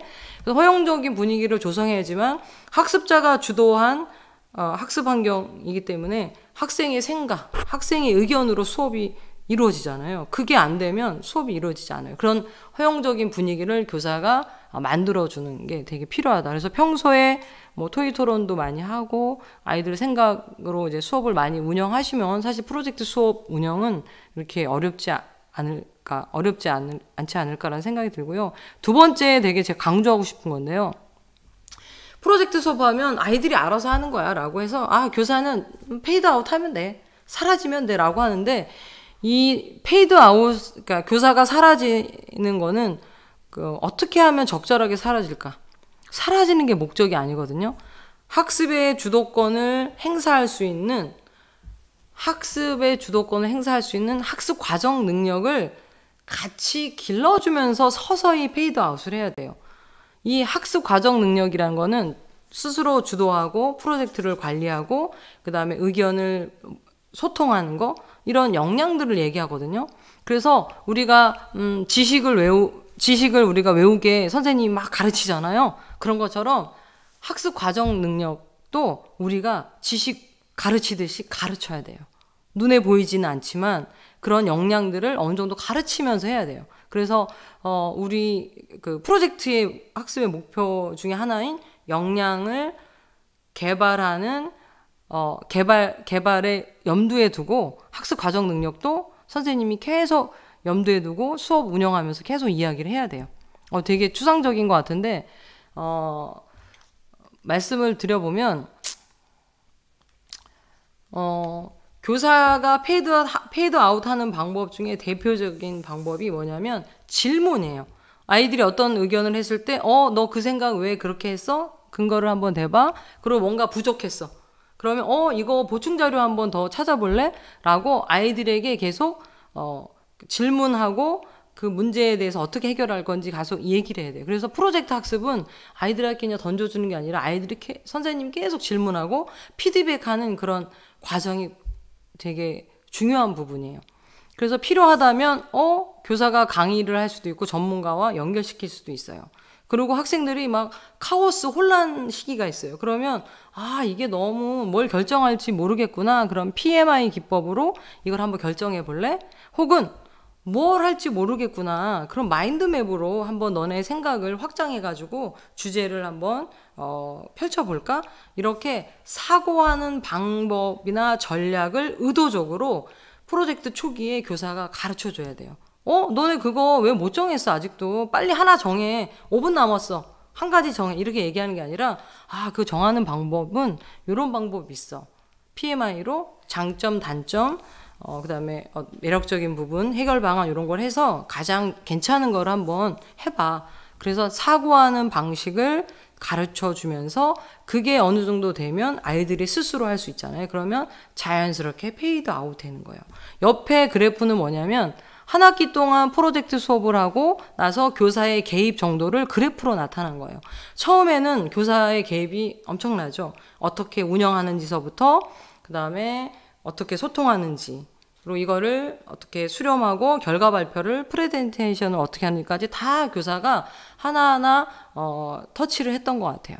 그러면서 시간이 지나면서 아이들이 학습 과정 능력이 생기면서 거의 마지막에는 교사의 어떤 개입 없이도 프로젝트를 진행합니다. 실제 제가 담임할 때는 2학기 되면 무슨 프로젝트를 줘도 알아서 다 해요. 그래서 제가 야 우리 디자인 연구소 하나 차려야겠다. 우리 선생님이랑 그러면 이런 지역문제 연구소 차려야겠다. 이렇게 얘기할 정도로 아이들이 학습 과정 능력이 생깁니다. 이게 바로 프로젝트 학습에서 지향하는 역량이라고 생각이 듭니다. 그래서 선생님들은 목적 의식적으로 프로젝트 수업할 때 학생들에게 학습 과정 능력을 차근차근 가르쳐 줘야 돼요. 특히 3월 달에 평화롭게 대화하는 의사소통 방법, 토의 토론이나 그 다음에 어떤 거를 브레인스토밍하는 방법, 그 다음에 수렴하는 방법 이런 것들을 좀 구체적으로 알려주는 게 필요합니다. 그렇게 되면 프로젝트 2번째, 3번째 할 때는 아이들이 스스로 수업을 밀도 있게 그 다음에 더 주도적으로 교사의 개입이 좀 덜한 상태에서 갈 수 있는 거죠. 네. 그래서 그 앞에서 말씀드린 교사의 역할에 대해서 선생님들이 실제로 지금 프로젝트 학습을 진행했던 분이라면 그걸 염두에 두고 한번 프로젝트 수업을 운영해 보셨으면 좋겠습니다. 4시가 지났지만 제가 아까 예고한 대로 조금 그 방송 사고도 있었고 그리고 조금 더 해야 될 것 같습니다. 그래서 바쁘신 분은 지금 나가셔도 되고요. 시간이 허락하신 분들은 계속 들으시면 좋을 것 같습니다. 네, 그 지구를 구하는 30일 착한 습관이라는 걸로 아이들이 이제 실천을 하게 했어요. 그래서 교과에서 이제 30일밖에 못했지만 제가 지구특공대 담임하면서 1년을 했을 때의 변화는 되게 놀라웠거든요. 근데 이 30일도 사람이 어떤 생활이 변화할 수 있는 좋은 어떤 기간인 것 같아요. 그래서 아이들에게 패들렛으로 매일매일 그 몇 월 며칠 이렇게 쭉 패들렛에 해놨거든요. 실천한 거를 사진을 찍어서 이제 공유하게 했어요. 근데 이 공유의 힘은 대단한 것 같아요. 혼자 할 때는 내가 했는지 안 했는지 모르지만 내가 한 거를 딴 아이들이 보고 댓글을 달고 또 따라하기도 하고 이게 호응이 되니까 서로 되게 그 선의의 경쟁처럼 되게 열심히 했던 것 같아요. 저도 이제 매일 올리기도 했거든요. 그리고 이제 프로젝트 이 수업을 이렇게 진행할 때 선생님한테 제안하고 싶은 게 학생의 자율권을 보장한다고 하는데 그 중에 하나가 수업을 운영하는 것도 아이들에게 운영하게 하면 돼요. 그래서 이 패들렛을 관리하는 프로젝트 매니저를 선정해서 이걸 운영하게 하는 거예요. 그래서 선생님 이번 주는요 에너지에 집중해서 실천할 거예요. 그러면 그 반은 에너지에 집중해서 실천하는 거예요. 선생님 오늘은요 밥 안 남기고 먹기 한번 해볼 거예요. 그럼 그렇게 프로젝트 매니저가 실천하고 그리고 선생님 저희 보상으로 친환경 제품 칫솔 이런 걸로 주시면 좋을 것 같아요. 그래 그렇게 하자. 그럼 몇 개 이상 실천해야지 줄까? 그럼 아이들이 카운팅해서 저한테 주면 그걸 하기도 하고 그래서 수업 내용을 아이디어를 짜는 것도 보통 선생님들이 많이 하는데 저는 프로젝트 수업 운영을 하는 것까지도 아이들한테 맡기는 게 정말 이제 아이들이 그 프로젝트의 주인의식을 느끼게 하는 것 같아요. 그래서 음악회를 하면 음악회 시작부터 끝까지 아이들이 쭉 다 하게 하는 거. 그런 것도 그 선생님들이 조금 프로젝트 학습하면서 어떻게 운영 전략으로 사용하면 좋을 것 같습니다. 네. 그래서 친구들이 그 6학년 친구들이 너네는 그러면 그 홍보를 위해선 무엇을 할 거야? 그랬더니 저희가 좀 알려야 될 것 같아요. 해서 3학년을 대상으로 기후 교실을 준비했어요. 그래서 기후 교실에서 앞으로 지구가 어떻게 되고 이러니까 여러분도 어떻게 실천해야 되고 이런 얘기를 이제 하려고 준비를 다 했는데 작년에 이제 코로나가 터져서 이거를 실행은 못하고 6학년끼리 연습하고 준비까지만 했는데 요새 같으면 줌으로 이렇게 후배들을 만나도 될 것 같다는 좀 생각이 들었습니다. 네, 넘어갈게요. 그리고 또 하나 아이들이 되게 그 혼란스러워하고 힘들어할 때 이제 벤치마킹으로 자료를 제공하는 게 되게 좋아요. 벤치마킹은 전문가가 사고하는 방식 혹은 잘 되고 있는 부분을 이렇게 보여주면 아이들이 이제 물꼬를 트더라고요. 그래서 다른 학교에 우리 기후 위기를 위해서 기후 행동했던 그런 퍼포먼스 신발 놓고 이제 기후의 심각성을 이렇게 알리는 이 퍼포먼스나 혹은 다른 학교에서 했던 전철역 홍보, 그다음 포스터 전시 이런 것들을 좀 보여주면서 아이들이 좀 그 퍼포먼스나 홍보에 대한 이야기를 하도록 했습니다. 그리고 제가 이제는 보드게임 개발 가지고 수업을 많이 하는데요. 보드게임으로 이제는 수업을 개발하기 전에 그냥 보드게임 가지고 놀면서 보드게임을 벤치마킹 하는 거예요. 어떤 규칙이 있고 어떤 게 재밌는지. 이렇게 했을 때랑 안 했을 때랑 확 차이가 나요. 아이들은 배우는 과정이라서 좀 더 사고 과정을 볼 수 있는 그런 그 시간을 좀 주면 훨씬 더 아이들이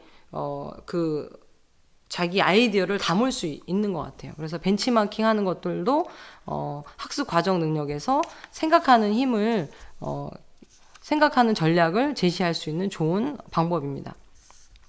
그래서 아이들이 이렇게 포스터를 만들어서 기후 교실을 준비했고요. 이거 연습하는 과정입니다. 그리고 마지막으로 아까 얘기했던 환경운동가의 만남을 했었는데 저는 아이들 눈높이에 맞게 환경운동가가 말을 할 수 있을까 했는데 그렇게 잘 말을 못 하더라고요. 근데 놀라운 거는 프로젝트 하는 기간 동안에 환경에 대해서 아이들이 너무 많이 고민하고 실천하기 때문에 그 어려운 용어를 다 알아들었어요. 그래서 원래 40분으로 계획했던 수업이 1시간 20분 동안 진행이 됐습니다. 그래서 프로젝트의 힘인 거예요. 프로젝트는 사실은 넓이보다 깊이거든요. 하나를 깊게 탐구하면 그 탐구할 수 있는 탐구력이 다른 수업에도 이제 이어지고 그 분야에 대해서 이제 관심을 이렇게 갖게 되는 거죠. 그래서 환경운동가의 만남에 되게 뜻깊었던 거는 아이들이 사전에 이제 질문지를 좀 드리고 이렇게 했었는데 어떤 아이가 과연 우리가 이렇게 한다고 지구가 좋아질 수 있을까요? 라고 이야기를 이렇게 질문을 던졌어요. 그때 환경운동가가 한 사람의 힘은 약하지만 여러 사람이 이렇게 모은다면 충분히 지구는 지킬 수 있다 하니까 아이들이 막 되게 너무 좋아하더라고요. 내가 이렇게 한 게 지구를 지킬 수 있구나라는 거. 또 하나는 이렇게 지구 환경이 나빠지면 어느 날은 나라가 개인 1인당 한 달에 살 수 있는 소고기의 양을 정해줄 수 있는 날이 온다 라고 이야기를 하니까 아이들이 되게 확 와닿더라고요. 그리고 또 하나는 개인의 노력도 중요하지만 정부의 에너지 정책이나 뭐 이런 것들을 바꾸는 게 더 크게 지구를 지킬 수 있다라고 하니까 아이들이 이제 그러면 그런 대통령 뽑으면 되겠네요 라고 이런 이야기를 했습니다. 그래서 제가 수업을 어떻게 진행했는지를 쭉 이렇게 말씀을 드렸는데요. 그리고 이제 마지막 그 결과로 아이들이 에코 어벤져스 그 활동 보고를 하고 에코상, 그린피스상, 그레타 툰베리상 이런 걸 좀 실천한 만큼 좀 프로젝트 매니저가 계획해서 좀 줬고요. 그다음에 이런 칫솔도 주고 이렇게 했습니다. 이제 거의 이제 마무리인데요. 이제 프로젝트 수업에서 이제 평가에 대한 고민이 많아요. 그래서 프로젝트 학습에서 평가는 어떻게 해야 되나요? 그걸 실제로 실제로 뭐 성적표에 어떻게 반영해야 되나요? 이런 고민을 많이 하는데 프로젝트 수업 기간에서 평가는 요즘 과정 중심 평가 많이 하는 것처럼 수시로 이루어져요. 아이들이 수업한 걸 관찰하고 피드백을 주고. 그래서 프로젝트에서의 어떤 평가는 다음 프로젝트 수업을 추진하는 추진력이에요. 그래서 아이들을 꾸준히 관찰을 하는데요. 프로젝트 수업에서 관찰 평가가 가장 많이 쓰이고 가장 효과적이에요. 그래서 팀 다니면서 아니면 전체 교사가 프로젝트 관찰하면서 필요할 때마다 피드백을 계속 줘야 돼요. 그래서 아이들 관찰하고 피드백 주고 아이들이 잘하고 있는지 중간중간 어떤 결과물 평가를 보고 또 피드백 주고 이렇게 피드백을 교사가 계속 줘야지만 프로젝트를 추진할 수 있는 어떤 그 힘이 되고 아이들도 이렇게 매듭이 이렇게 지어지는 것 같습니다. 그럼 좀 더 구체적으로 프로젝트 학습에서 가장 많이 쓰이는 그 평가를 좀 살펴볼 건데요. 선생님들이 이런 질문을 많이 해요. 프로젝트 학습에서 지필 평가가 있을까요? 네, 있습니다. 왜냐하면 역량이라는 거는 지식, 기능, 태도의 종합적인 능력이거든요. 그래서 지식이 분명히 있어요. 그래서 필요하다면 인권 재판 프로젝트를 했으면 너라면 이 사람을 유죄로 할 건지 무죄로 할 건지 한번 논설문을 한번 써봐라. 이런 게 이제 평가가 될 수 있고, 그다음 문화재 해설사 프로젝트라면 문화재 해설사 자격 필기 시험을 볼 수도 있고 면접 시험을 볼 수도 있고 그 프로젝트 상황에 맞게 하면 되고요. 그리고 지역문제연구소라면 지역문제연구소 이제는 활동을 다 했으니까 여러분 이제 박사로 승진할 거다. 그래서 박사 시험 볼 수도 있고, 그래서 저 실제로 지필평가 보고 있거든요. 그래서 이런 자격증 뭐 시험도 보고, 제가 자격증을 엄청 많이 줘요. 프로젝트 하면 뭐 대통령 당선증도 주고, 그다음에 쇼호스트 자격증도 주고, 축구 심판 자격증도 주고, 이런 가이드 자격증도 주거든요. 그래서 이렇게 약간 재미있게 내용도 이렇게 지필평가로 확인하는 거, 이런 것도 필요한 것 같아요. 그리고 지역문제연구소 아까 한 것도 아이들에게 여러분 이제 박사로 승진할 거다 해가지고 지역문제와 관련돼서 꼭 알아야 될 낱말이나 개념들을 정리해서 시험을 봐서 통과한 친구들에게는 박사 배지를 줬어요. 그래서 되게 뿌듯해 하더라고요. 그래서 선생님 저 박사예요. 저 통과했어요. 안 물어봤는데 지나갈 때마다 막 얘기를 하더라고요. 이렇게 시험을 볼 수 있고요. 평가의 이제 마지막인데요. 그 프로젝트 학습은 학생이 주도적으로 수업을 주로 하기 때문에 내가 공부를 했는지 안 했는지는 학생 자신이 제일 잘 알아요. 그래서 학생이 설명하고 학생이 써야지만 교사가 관찰평가로 관찰할 수 없는 거를 알 수 있거든요. 그래서 프로젝트 수업에서 가장 많이 쓰이는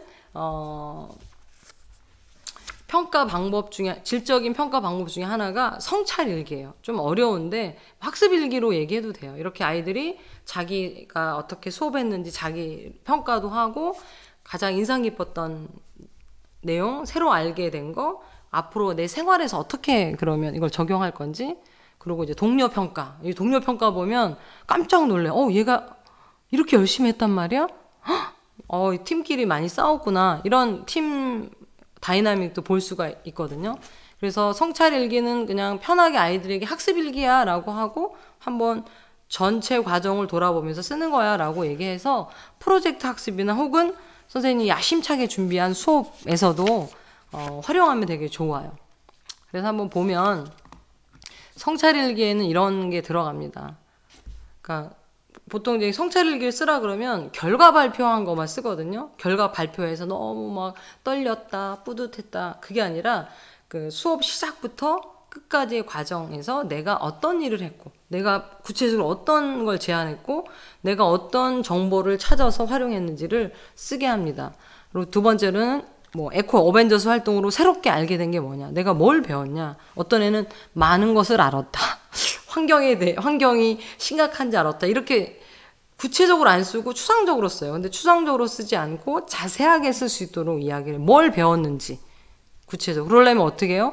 다시 자료를 찾아볼 수도 있잖아요. 그걸 보면서 정리하라고 하면 되고요. 그 다음에 활동 중에 가장 기억에 남는 에피소드, 이런 거를 좀 써보는 것도 좋고요. 그리고 이제는 4번의 문제가 되게 중요한데, 생활과 연계하는 거예요. 앞으로 여러분이 살아가면서 에코 어벤져스를 어떻게 활동을 할 거예요? 이렇게 물어봐요. 이제 수업 끝났으니까 저 이제 안 할 거예요. 이런 애는 없더라고요. 요것만은 할 거예요. 이렇게 얘기하는 사람도 있고, 그리고 팀원들이 어떻게 활동했는지 서로 이제 평가하게 합니다. 그래서 아이들이 쓴 성찰일기를 한번 보면요. 제가 이걸 보면서 되게 항상 성찰일기 딱 아이들이 제출하잖아요. 그러면 애들 가기 전까지 이걸 읽고 싶어서 막 조마조마해요. 왜냐하면 정말 아이들이 이 프로젝트를 통해서 어떤 배움이 있었지? 이 수업 정말 잘 됐나? 이 수업 평가도 되거든요. 그래서 되게 두근두근 거려요. 그래서 이렇게 읽어봤는데 좀 내용을 보면 이러다가 정말 지구가 좋아질 것 같아 막 이런 얘기도 있고 그리고 매일매일 실천하는 게 눈으로 보이니까 지구가 점점 좋아지는 게 있어서 자꾸 하게 된다.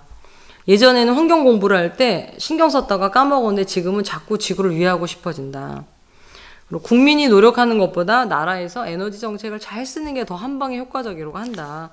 앞으로 그런 대통령을 뽑아야겠다. 이제는 저절로 불을 끄고 코드를 뽑게 된다. 이렇게 쓰기도 하고, 어떤 애는 되게 훈훈한 걸 썼어요. 뜩쌤은 참 좋은 사람인 것 같다. 우리에게 꼭 필요한 수업을 준비해줘서. 이런 이야기를 아이들이 했습니다. 그래서 이렇게 그 성찰일기를 통해서 아이들의 배움이 어떻게 일어났는지, 그리고 또 교사가 추가로 이야기할 건 없는지, 혹은 좋은 성찰일기면 아이들과 공유하기도 합니다. 그래서 성찰일기를 통해서 배움을 좀 정리합니다. 그래서 성찰일기는 프로젝트 학습과 찰떡궁합이고, 이런 학생의 역량, 성장을 확인할 수 있고, 학생의 학습을 평가할 수 있고, 팀 활동도 평가하고, 교사의 자기 수업을 평가할 수 있는 되게 좋은 도구입니다. 그리고 제가 이제는 연수를 하다 보면 항상 이걸 놓치는데요. 프로젝트 학습을 위한 오리엔테이션과 성적표 이야기를 좀 해볼까 해요. PBL 수업을 아이들이 처음 접하는데 프로젝트가 뭔지도 모르는 아이에게 그냥 하는 것보다 프로젝트 수업은 어떤 거야 라는 거를 학생들에게 이야기해 주는 게 되게 필요해요. 프로젝트 수업은 앞으로 여러분이 살아갈 시대에는 이러기 때문에 필요해. 그래서 이 과정은 이렇고, 여러분의 역할은 팀을 구성해서 정보를 찾고 스스로 하는 거야. 이렇게 구체적으로 좀 얘기를 해줘야 돼. 그럼 아이들도 되게 프로젝트가 좋은 거고, 어떤 걸 해야 되는지 아이들도 좀 선명하게 알 수 있거든요. 그래서 오리엔테이션을 꼭 했으면 좋겠고요. 그리고 학부모들 되게 궁금해요. 선생님 프로젝트 학습한다는데 어떻게 하시는 거지? 그래서 학부모 총회 때 저는 꼭 얘기합니다. 그리고 학부모 통신을 통해서도 얘기하고, 그리고 교육과정과 어떻게 연계됐는지도 이야기를 하면, 학부모들도 선생님이 요번에 교과서를 요걸로 다루지 않아도 요 수업을 통해서 하셨구나라는 거를 제가 이제는 말씀을 드리거든요. 그러면 교과서 안 나갔는데 이거 수업 안 한 거 아니에요? 라는 오해도 하지 않아요. 그리고 수시로 프로젝트가 한 달에 사이즈 큰 거는 한 번씩 하니까 수시로 카페나 밴드에 이렇게 공유를 합니다. 그래서 아이들 활동 장면이나 아이들 그 성찰 일기도 같이 공유하기도 해요. 그러면 학부모들이 댓글을 달면서 응원도 합니다. 그리고 요즘은 제가 이제 그 수석교사라서 전교를 다니면서 수업을 하니까 학교 신문에도 학년 프로젝트 한 걸 이렇게 공유하기도 합니다. 이렇게 프로젝트 수업을 공유하는 게 학생들끼리의 공유도 중요하고, 학부모나 다른 그 학급의 공유도 되게 중요하다고 생각이 듭니다. 그래야지만 그 프로젝트 수업을 할 때 아이들이 되게 의식하면서 더 좀 완성도 있게 하는 것 같습니다. 그리고 수업 평가인데요. 프로젝트 수업을 되게 열심히 하는데 아이들의 성찰 일기 이런 걸 종합해가지고 자기 평가표를 종합해서 그 학부모들이 되게 궁금해할 프로젝트 성적표를 만들거든요. 되게 간단해요. 그래서 어떤 역량 중심으로 그 성적표를 이렇게 만드는데요. 만약 내가 의사소통을 되게 중요시 여긴 수업이다. 그럼 의사소통을 좀 많이 강조해서 이렇게 성적표를 가장 잘한 건 A, 중간 B, C지만 좀 잘한 애는 A+, 보통은 A, 다른 건 A-. 그러면 그 어떤 거는 의사소통 능력이 되게 좋은데 어떤 애는 정보 활용 능력이 좀 떨어진다. 그럼 학부모들도 이걸 보면서 아이들의 어떤 역량들을 좀 가늠할 수 있을 것 같습니다. 네, 이제 마무리를 할 건데요. 오늘 이제 프로젝트 수업의 어떤 입문자한테 어떻게 수업을 설계하고 어떻게 운영하고 프로젝트 학습의 특징이 무엇인지를 조금 되게 제 나름대로 분명하게 설명을 했는데 도움이 되셨는지요? 네, 도움이 되셨다고요? 네, 고맙습니다. 그래서 제가 또 뒤에 이야기했던 기후위기 대응 수업의 의미를 좀 말씀드리고 꼭 1년에 한 번씩은 그 환경을 주제로 프로젝트를 했으면 좋겠다는 생각이 드는데요.